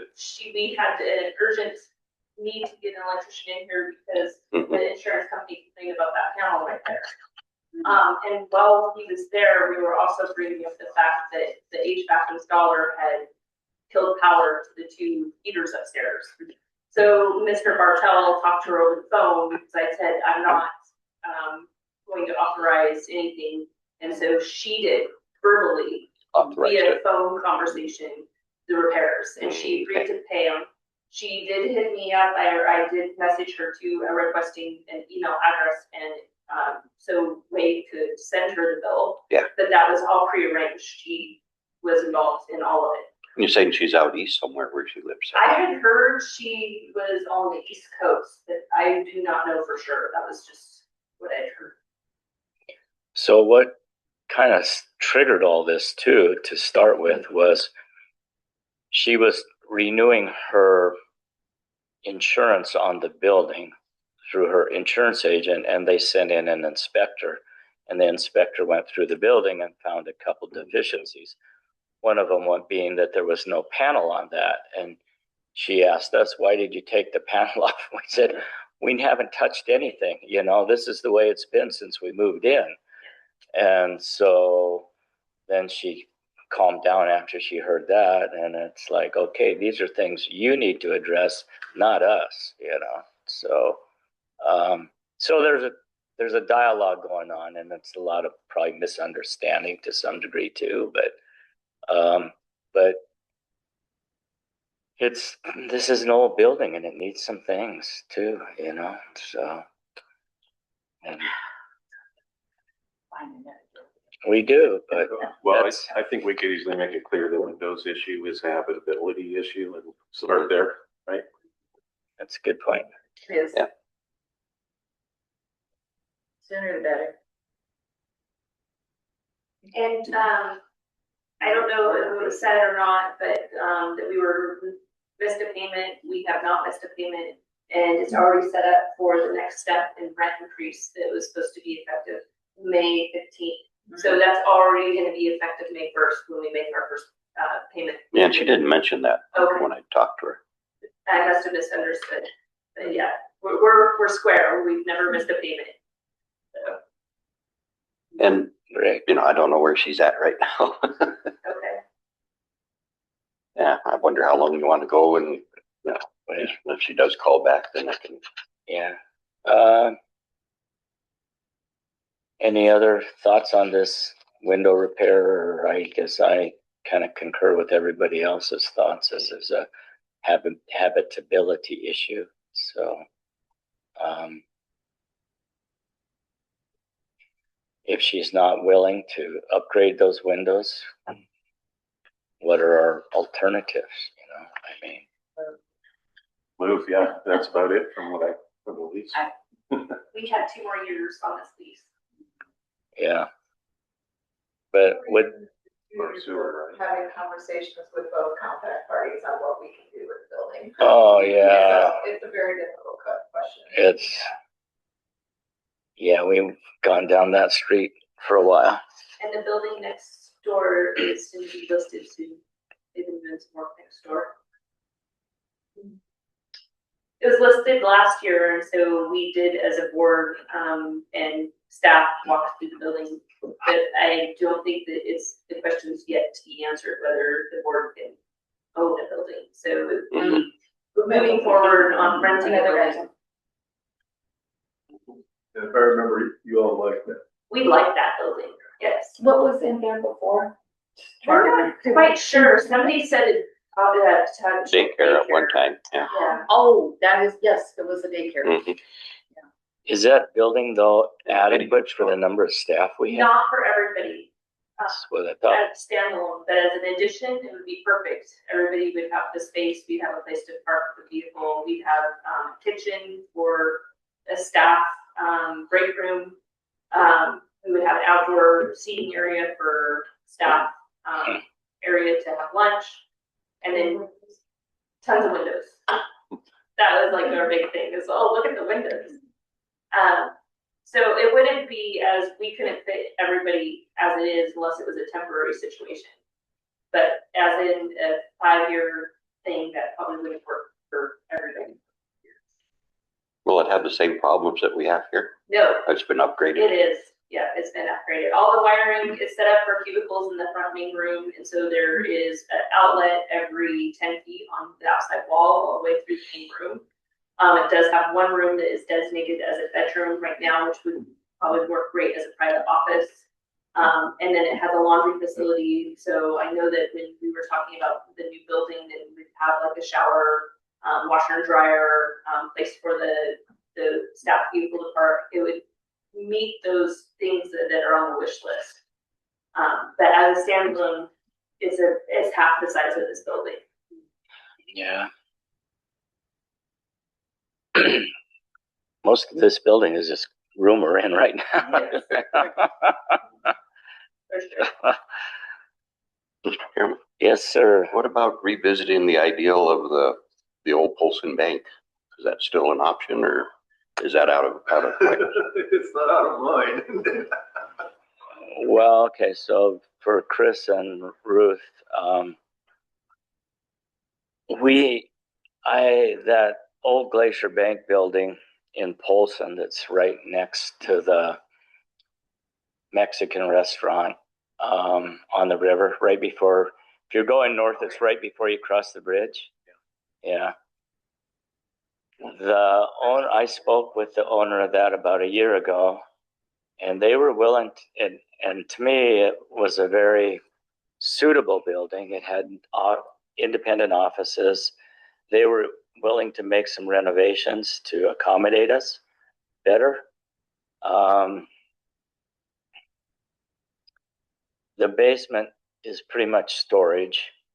It could be used as a break room, but otherwise it's not an office. You couldn't use it for any offices. Everything would be on the main floor. They were going to take out the not the ATM, but the drive-through exchange thing, and so there'd be ample parking in the back there. So it seemed to have some real positive attributes. One of the concerns expressed by staff is just the additional 10 miles to drive from here to Polson. And that seemed to be a concern. So otherwise, if you're interested, I can see if it's still available, and talk to the guy and find out more. But Are most of our staff in this area? You're I believe so. Yeah, most of the staff is either Ronan or south. Oh, sorry. Okay. So it would, for some staff, it would increase the driving distance, and then like myself and another person, they don't want to be too far from the kids at school. I don't want to be too far from my farm and my family. So there's just reasons individually why people would like to stay in Ronan. Ronan is the worst place to try to find office space. We go through that Yep. all the time. We looked hard. There is just nothing available. But we're still, in a 2-year lease here. So we're staying there. Well, if she's in violation of her lease or doesn't comply with the lease, we could potentially get out of it. I guess we would have to get a opinion from legal on that, but I'm not. Yeah. I'm not. I guess, previously the board had set up a building committee. And I presume that meant the space to be occupied by the board, the staff, and so on. So how far and long did they go with any? What were they conceptualizing? Just renting space or trying to somehow acquire or build a building? So we hired an architectural firm out of Missoula, and they actually came up with a floor plan, and it was an accompanying large conference room that could be used by the public also, and I think the cost came in at roughly $10 million or something. How many square foot was it? I don't recall. Yeah. Okay. It was $400 or $500 a square foot. I do remember that because I ran those numbers. So it was pretty expensive. And then we found out that one, the state wasn't gonna contribute to funding that, and two, to this day, we don't even know if we can own a building. Right. So between those two issues, it kind of got tabled. And Ken or George, feel free to add in any details or Haley, any details you want on that. So, But we had talked about tribal also owning a building, but that didn't sound like that was going to fly either. Other than if we could put it as fee or trust, I mean, save some money that way. But still didn't sound like it was going to go. And that was Melissa was in on that conversation. yeah. Haley, you want? Yeah, no, so not really any answers, yes or no, more so we don't know the answer to it with what we got. There was supposed to be some further conversations that's been sidelined just with the basins opening up for adjudication, and then with also the compact litigation going on in the water court side for adjudication. So that is on the back burner, but it is something that's still out there as a potential question. So, I mean, it's not necessarily a no, but there is not a direct yes or no. Yeah, I think ideally the long term would be, there would be a facility for the entity. I mean, the entity's supposed to go on forever, right? It is, The yeah. entity. So, and in the interim, something to rent that is suitable to the needs. There's opportunity there. I do appreciate that extra 20 to 30 minutes on the commute. Makes a big difference. It's a modest commute into a lot farther reach. I have elderly parents and 52 animals at home, and so the Yeah. proximity to emergency call Yeah. has actually saved my cow when she went through the ice. So being close to home, so I have a lot of value to being close, and Oh, hi, Martha. Come on in. You can sit right up front here. okay. Hi, Martha. I'm Glad sorry you made I'm it. A bit late. No problem. I'm Roger Hi, Noble. Roger. Nice to meet you. George Yes. McLeod. Yes. George is a board member. This is Chris Purcell. He's a board member. How are you, Chris? Ken Pitt and Ruth Sweeney. Hello. How are you? And Martha is our landlord. Yeah. So Martha, I guess your timing is perfect. We've just had some discussions, and I guess you wanted to discuss some things with the board today. So I did. we'll just turn it over to you and you can start. How would that be? That'd be fine. Okay. A little draggy. I just came from Baltimore to Salt Lake, so Wow. Gee. got up a little early this morning. Wow. Yeah. What are the TSA ones? Pardon? How are the TSA ones? Not at all. Yeah, that's good. Like I got I got the cheapest flights I've gotten in probably 8 years. Really? Yeah, Good. so I guess they're really needing business now. People are getting kind of discouraged, you know? So, since we've had change in personnel and board members, I just thought it's a good idea if I introduced myself and said hello and, make sure that our communication is kind of smooth. And because I think it's broken down a little bit with the fact that, forgive me, I'm trying to dig for a pen, with Ethan being gone.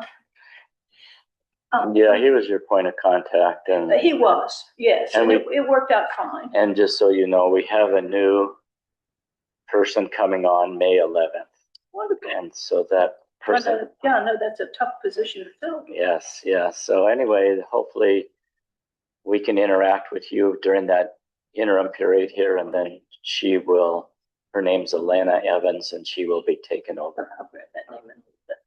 Yeah. That's okay. Yeah.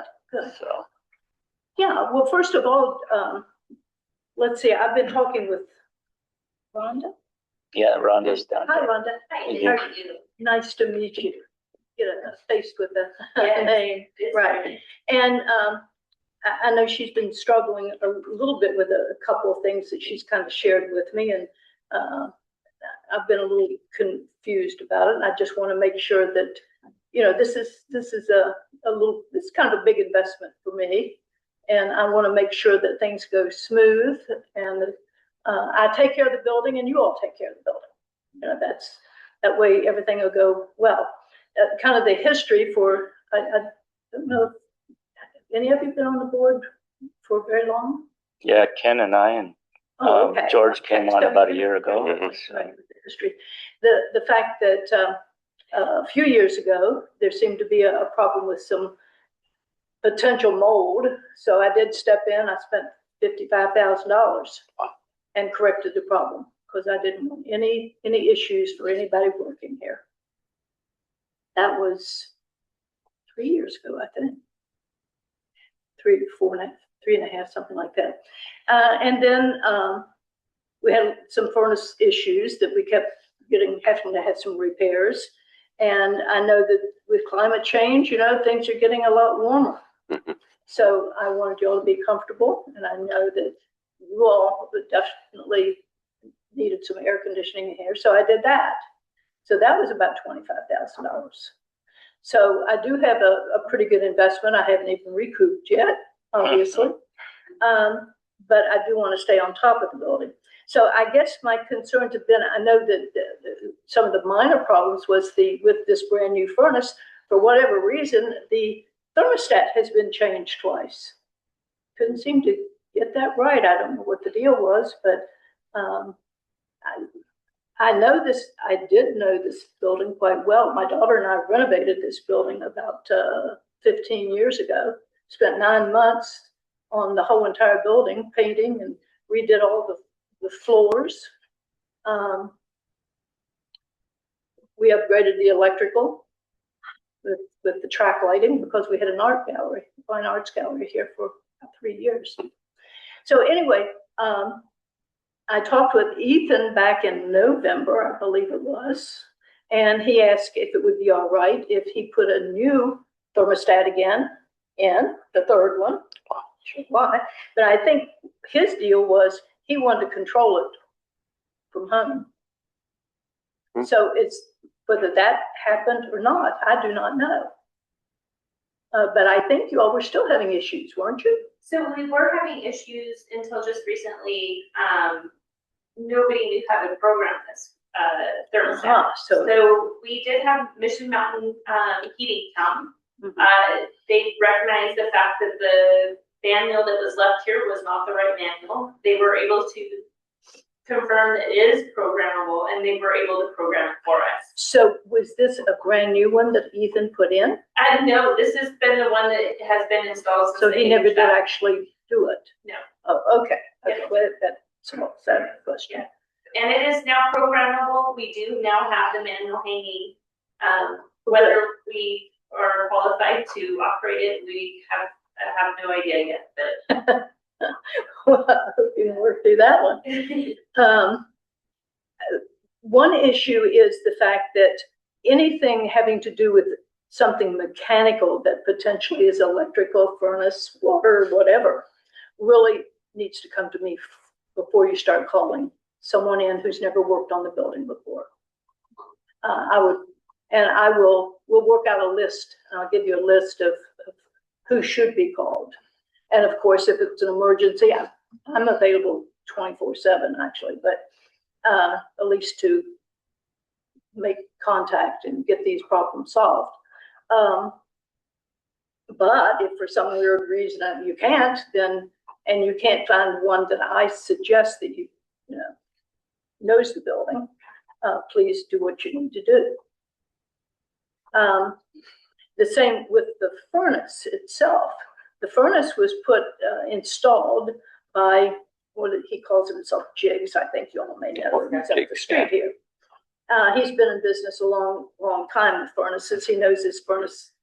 He installed it. He knows it very well. He put in a brand new hot water heater at my request because I figured, well, if you're down there, go ahead and do that too.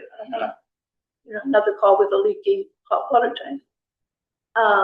So that, he should be called for anything, not someone else.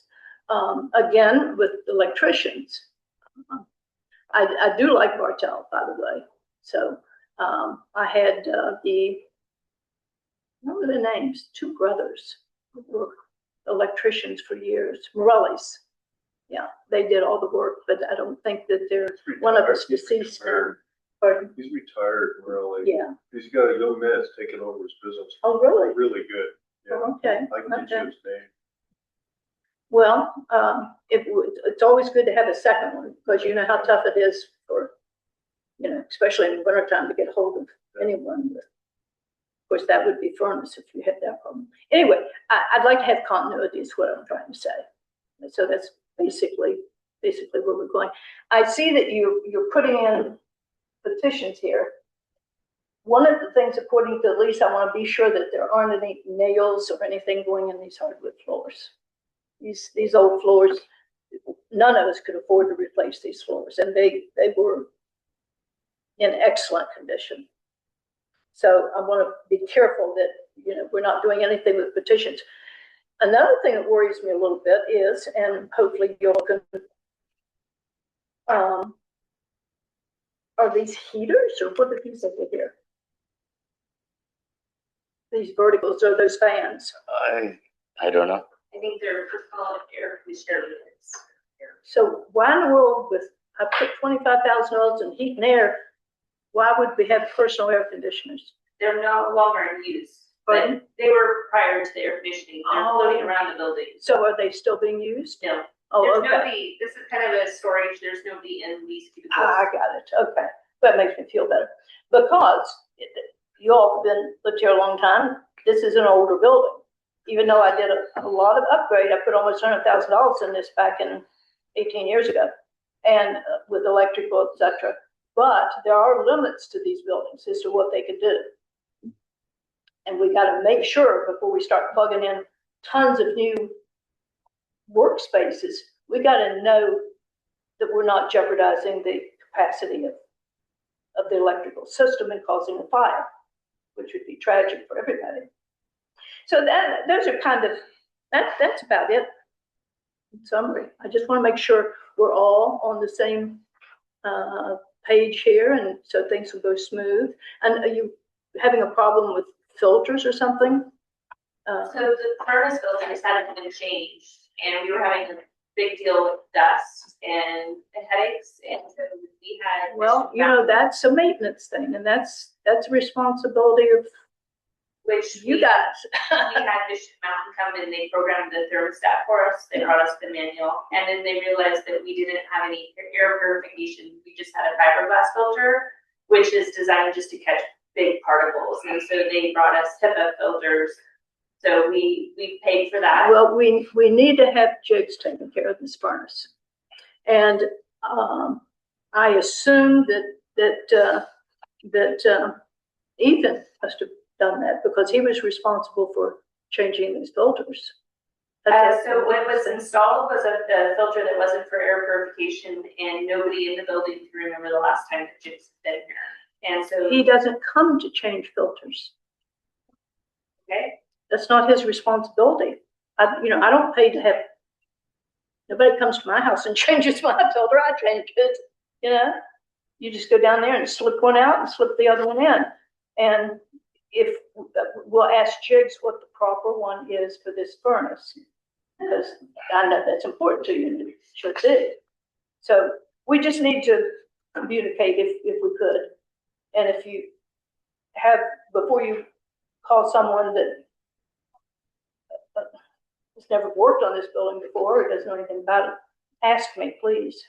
But I will clarify it and give you a list. So I guess I'm a little confused. You won't change the filters, but Rhonda can't get somebody to change the filters without going to judge. I'm not disagreeing with you, I'm confused. What you're saying? My point is, if the wrong filter is in there, the person that installed the filter, I guess I could go down there and get the brand of it and figure out the right filter to go in. That should be an easy thing to do. But I was saying, jigs, I would go across the street and talk to him, find out what filter needs to be in here and how often. At home, I don't do mine every month, but if you want to do it every month, that's great, right? Be more efficient. You keep yourself a box of filters down there in the basement, and you slip down there and you lift the lid and you pull one out, you put one in, and you're done.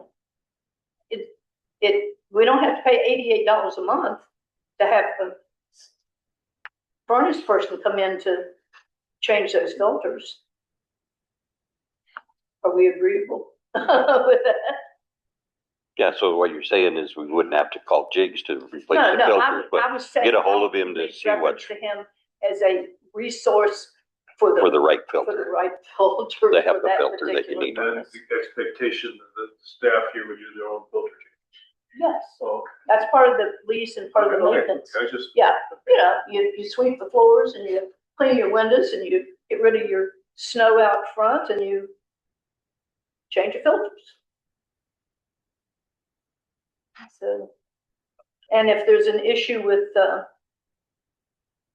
thermostat, if you still don't know how to program it, I'm not the greatest on thermostats myself, but if we have an issue with it, and if it's the one that was put in, that Jiggs put it in when he did the furnace, then he could be the one that could tell you. But, we can't keep calling him over here and expect him to come over here for nothing. And I shouldn't be responsible for that type of thing. That's maintenance. It's just routine stuff. So do you all have any particular other? Yeah, I guess since you're here, so I'm glad you came, Martha. Appreciate you coming and. Well, I apologize for not. I kind of zipped through last summer, but it's kind of quick. I just kind of did a walkthrough rather than, a meeting with y'all. So we do have one concern, and even when we moved into this building, when I was part of the initial inspection crew group, and That's right. Forgive me for not remembering that. That's okay. And when I walked upstairs, I could see those old windows in that office, and it was apparent that they were going to be both a heat sink in the winter and a solar flare in the summertime. So we have two people upstairs now that are using that office, and there's concern about the climate up there because it is, you can't really control it because of the situation. So we did get an estimate for replacing those windows. We only have one estimate. It'd certainly behoove us to get one or two additional estimates, So we would, I guess we want to broach to you about replacing those windows to make it habitable.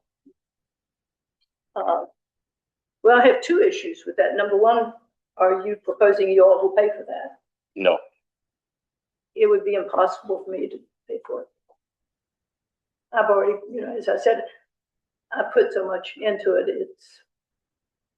And they're the same windows that were there when everybody moved in. I do know that I've lived here for three years.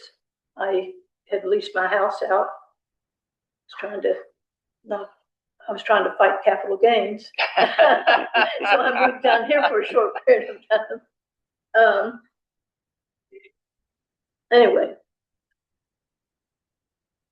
I was not that uncomfortable at all. My daughter lived here for 2 years. She was not that uncomfortable. If you think in terms of the cost of those new windows versus the difference in your heat and your cooling, doesn't balance out. So I'd love to do that. The other issue is there was a building, and this building architecturally isn't much.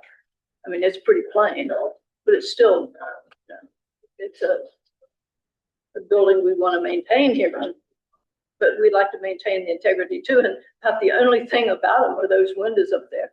And what made me think of it was there was a huge renovation done in Kalispell with an old building like this.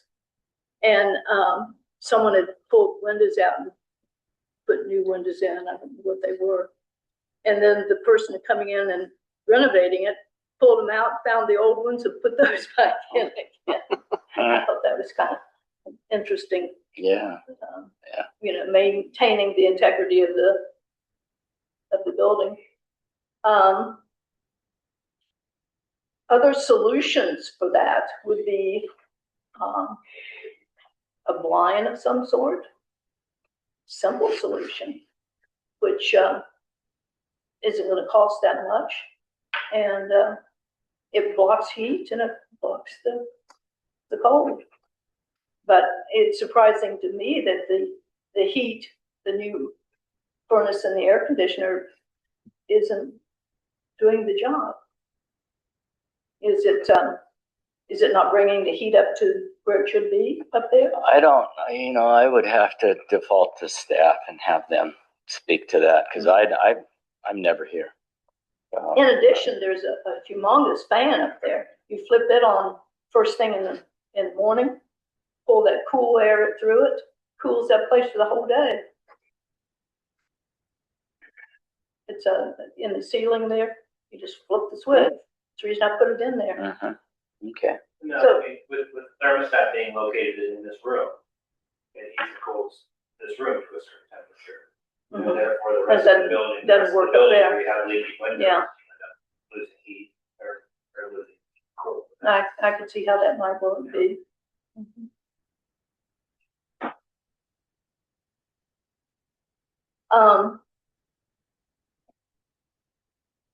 Y'all have any ideas as to how we could solve that? I don't, but we had discussed blinds, I guess that's, Are the blinds up there now? I can't remember. I don't know. There's blinds, yes.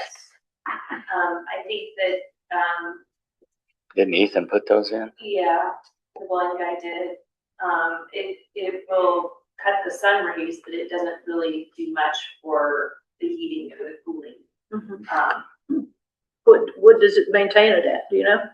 You put a thermometer up there We to, have not put a thermometer up there now. I'm sorry? We have not put Oh. a thermometer. Yeah, it'd be nice to know, how bad it gets in the summer.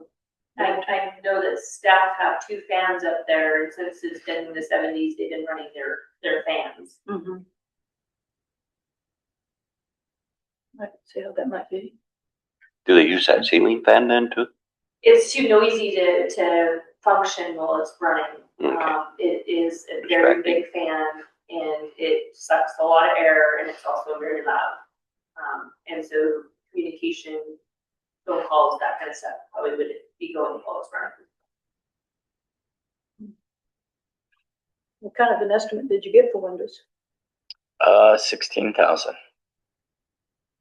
That was just one, and that was by Valley Glass.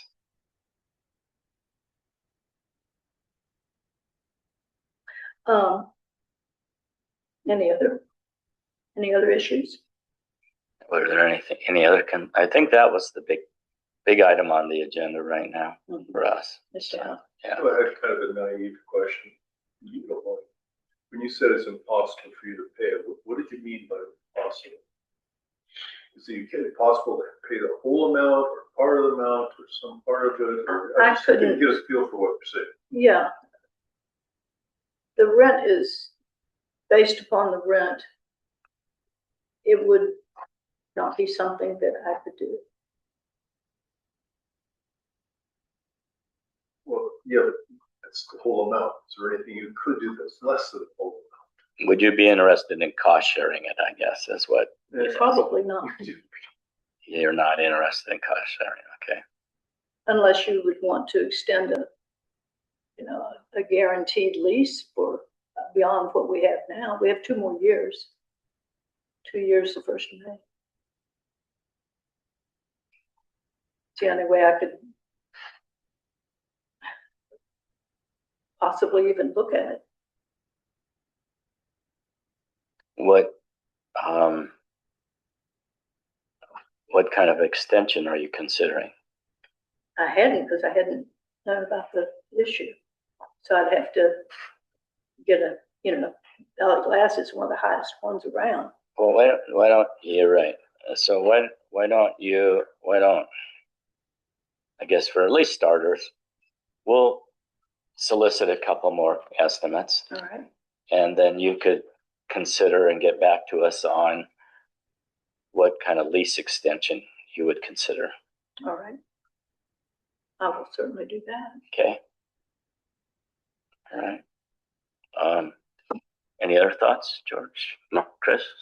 No, that's. Okay. Ruth? I have one more issue. I got some. The check's in the mail, Martha. Okay. Sign off on these. And I'm totally confused. What do you got? Well, Bartel was called in, and I'm trying to remember why he was called in to begin with. I know something about some heaters upstairs not working. There's a wall heater in the bathroom, and what they call those little jet heaters, I can't remember, in the bathroom and right on the other side of the wall on that second floor. And I had just assumed, first of all, it was, I forget his name, Ethan had told me that they weren't working. I said, they're both not working at the same time? He said, no, they're not working. And this was, I think, in November. And I said, well, how about before we pull in an electrician, how about taking a picture of it, sending it to me, so I know what the brand is, so I find the right electrician that will service that and or replace it if it's necessary. Well, then of course I didn't hear from him anymore until I didn't know till late January that he wasn't here anymore. So I assumed that the new furnace was taking care of things and it wasn't even necessary up there. I'm not sure. Anyway. So Bartel came in and, well, you take a look at it. Maybe you can figure them out. Well, maybe I can give them to Rhonda. Maybe she knows. Well, I can provide a little background. So we ended up piggybacking an electrician because of the inspection with insurance that. Right, which turned out to be nothing, by the way. Yes, and so when Wade was here, we had him diagnose the problem with the heaters. And what the diagnosing with the problem with the heaters is when James installed the HVAC unit, he took the power from those heaters to run the AC unit on the roof. And so the girls did not have power going to the heaters upstairs. And with the difficulty of heating this space, it wasn't getting warm enough this winter. And so Wade did talk to you about fixing those heaters, and what it was is it needed to be fixed in the box, the electrical box. And he did have a discussion with you, if you don't recall, but that. No, I remember our discussion. It was quite ambiguous. Go ahead. And we didn't prove it. That went through you. So whatever was discussed between you and Wade. I'll get back with him. It kind of sounds to me like that when they put the furnace in, they robbed a couple breakers, and the breakers they robbed were the ones that service the heaters upstairs. So then they had to redo that or something. You know, if somebody's not here, meaning you or myself, that's what happens. Yeah. I was not aware of this.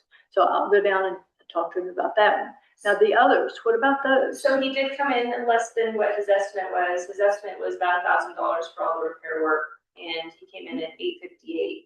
The second one was a quote for the fact that electrical has not been completely upgraded in the whole building. There is certain areas that there is only one outlet, like the front office. Mm-hmm.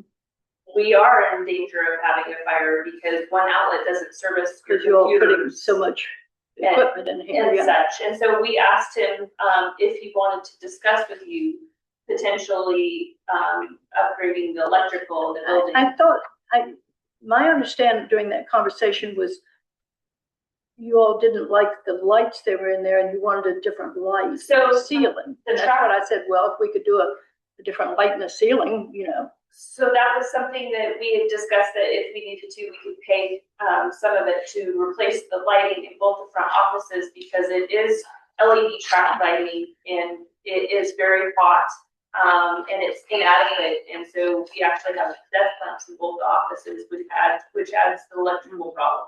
Okay. Because if we just There's had too much, normal, yeah, there's too much equipment on. yes, and if we Which- just had a normal ceiling light, then Have y'all increased staff and all since first? we're actually reduced staff. Right now, we're down to only full-time, 4 full-time. Mhm. But when we're fully built out, we should have 8 here, and all the cubicles will be full. Wow. It's gonna be tough on the electrical system, you know. It is, and that's why we suggested him to provide a quote for you first to discuss it. So this is And just it's what, a total of about $28,000, Yes, ma'am. which again, Well, Actually, it's looking like 18. but with all of them together. Yeah, so that was just for your information. That was just about, moving forward, if you did stay here long term, what that would look like to be able to make it safe. Also, the discussion I with staff has been on those windows upstairs, that there is no safe egress if there was a fire. None of the windows open correctly to be able to put an emergency ladder or to even break them out because they are metal frames. So that was also a concern for habitability. Yeah, that's what happens with these old buildings. It's true. Yes. But everybody was aware of that when you rented. Not that we don't want to correct some of these things if we are going to stay long term. But, trying to make what is it they say, a silk purse out of his house here? That's what my mother would say. I've heard that one. yeah. Quite adequate for operation several years ago, but maybe it sounds like it's not quite as adequate as it was at that time, Yeah, I don't know. It's with growing pains.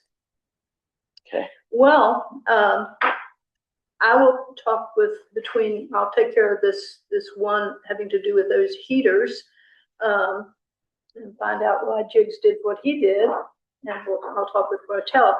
The other issues, sounds to me like we need to sit down with a couple of, maybe a subcommittee of your board, along with the electrician and myself, and you all determine what you need longer term. I can't start picking up bills for 18,000 here and 28,000 there, and on the same old $2,000 a month. I mean, that who could do that? Mm-hmm. So I guess we just have to think all that through.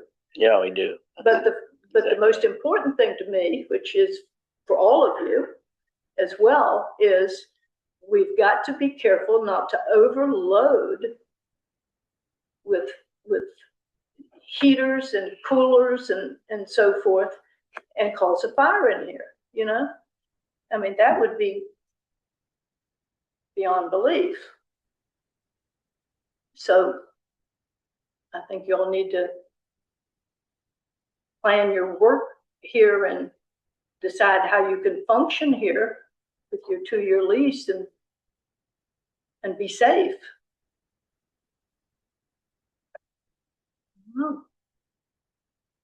I want you to stay, obviously, but I can't have a negative cash flow. I might as well get rid of it, which I'm not going to do. Okay. A lot to think about. Yeah, there is a lot to think about. Yeah.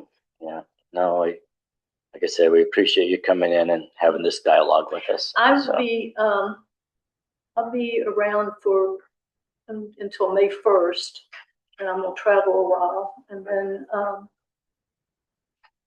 probably try to come back a little later, maybe August or September for a little bit. Yeah, we may have, by then we may have some thoughts. Okay. Our next meeting will be in late May, so it probably wouldn't have anything to get together with on May 1st or the first week of May. So we wouldn't be prepared with anything, but Please maybe by understand, August. I appreciate y'all as renters. And I want it to go smoothly for everybody. But there are limitations to my pocketbook, that's for sure. Yeah. No, we get it. Thank you very much for coming in. Yeah, thanks, Martha. Yeah, thank you. And that's, But let me, Rhonda, I will get y'all, I'm sorry. that's really. Oh, thank you. So it's good. Oh, good, good. And he's done work for us. Very happy. Yeah, they were great. Big guys, they built out, they did all the track lighting and so He forth. worked for Marley for a while, and Marley retired. I don't know his last name. Oh, I think I remember Devin. Yeah. I guess until, Jot down your new water engineer's name. sure, be glad to. And until she comes on board, you can stay in contact with Sure. Rhonda. Yeah. So Just give me a call anytime.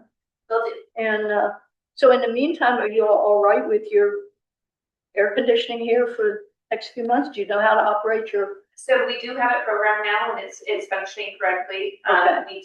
We did pay for a case of filters, so we have the ability. So you've got the right, okay, Yes. good. Do you want me to, I can go down and show you how to change that filter. Would you like me to do that?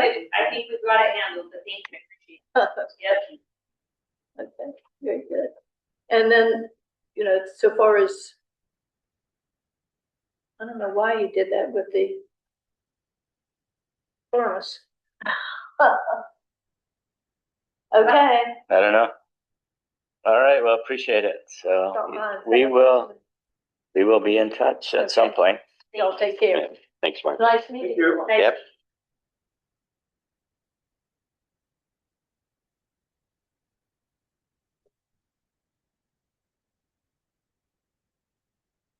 Well, it's always enlightening.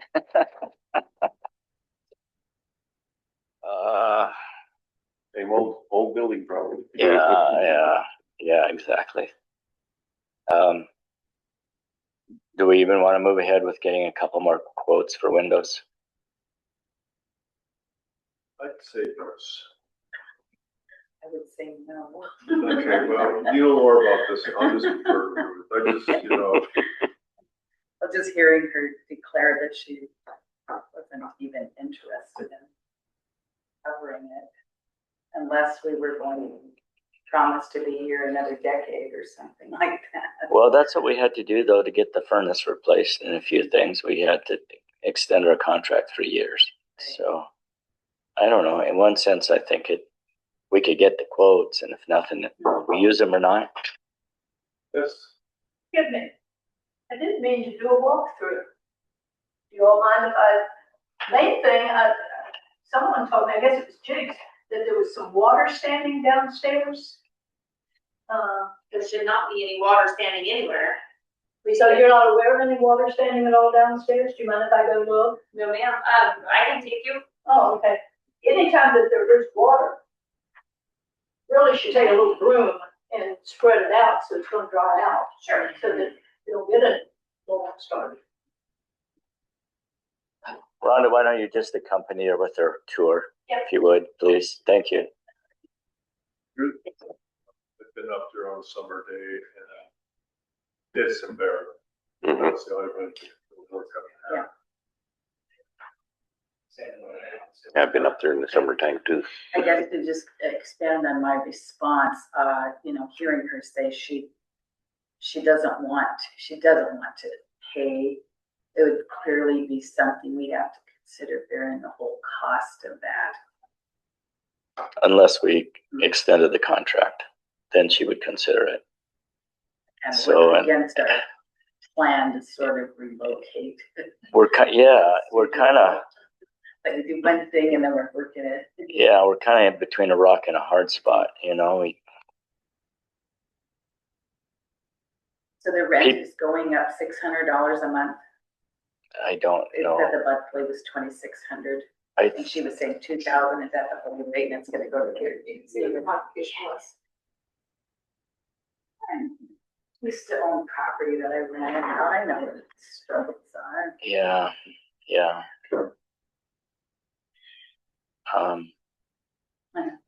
I'd say we ought to get a couple of quotes just to see what happens, see how much see if it'll come down any, just out of curiosity. You've always got the leverage. Uninhabitable, we can't. Right. Yeah. Yeah. Because clearly we are here for a term. Mhm. Well, and that's the problem then, I mean, that building in Polson was almost ideal, I mean, it's not like when we spec'd out a new building with the architect, it was more than adequate. And I was a doubting Thomas when I went and looked at it, convinced me when I actually had the chance to go through it. The Polson one? Oh, okay. So, but then we have staff that aren't very amenable to that. So I don't know, I'm just. I said, in the winter time, an extra 20 miles is a long way. It is, yeah. And it is, the thing is to have people that are right here in town on those winter days to come out.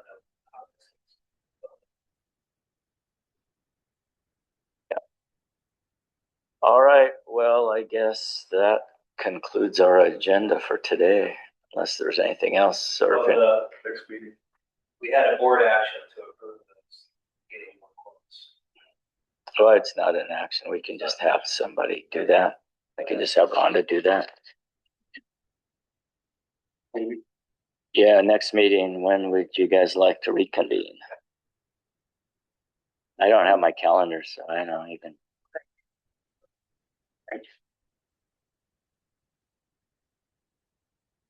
We're looking at May 26th for the next permit meeting, Dustin? Yes.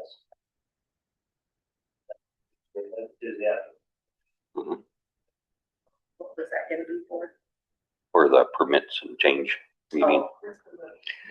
Okay. So I guess I wouldn't mind having a meeting later part of May, just so that Elena will be on board then. We can introduce the board to her and she can. Got a conflict.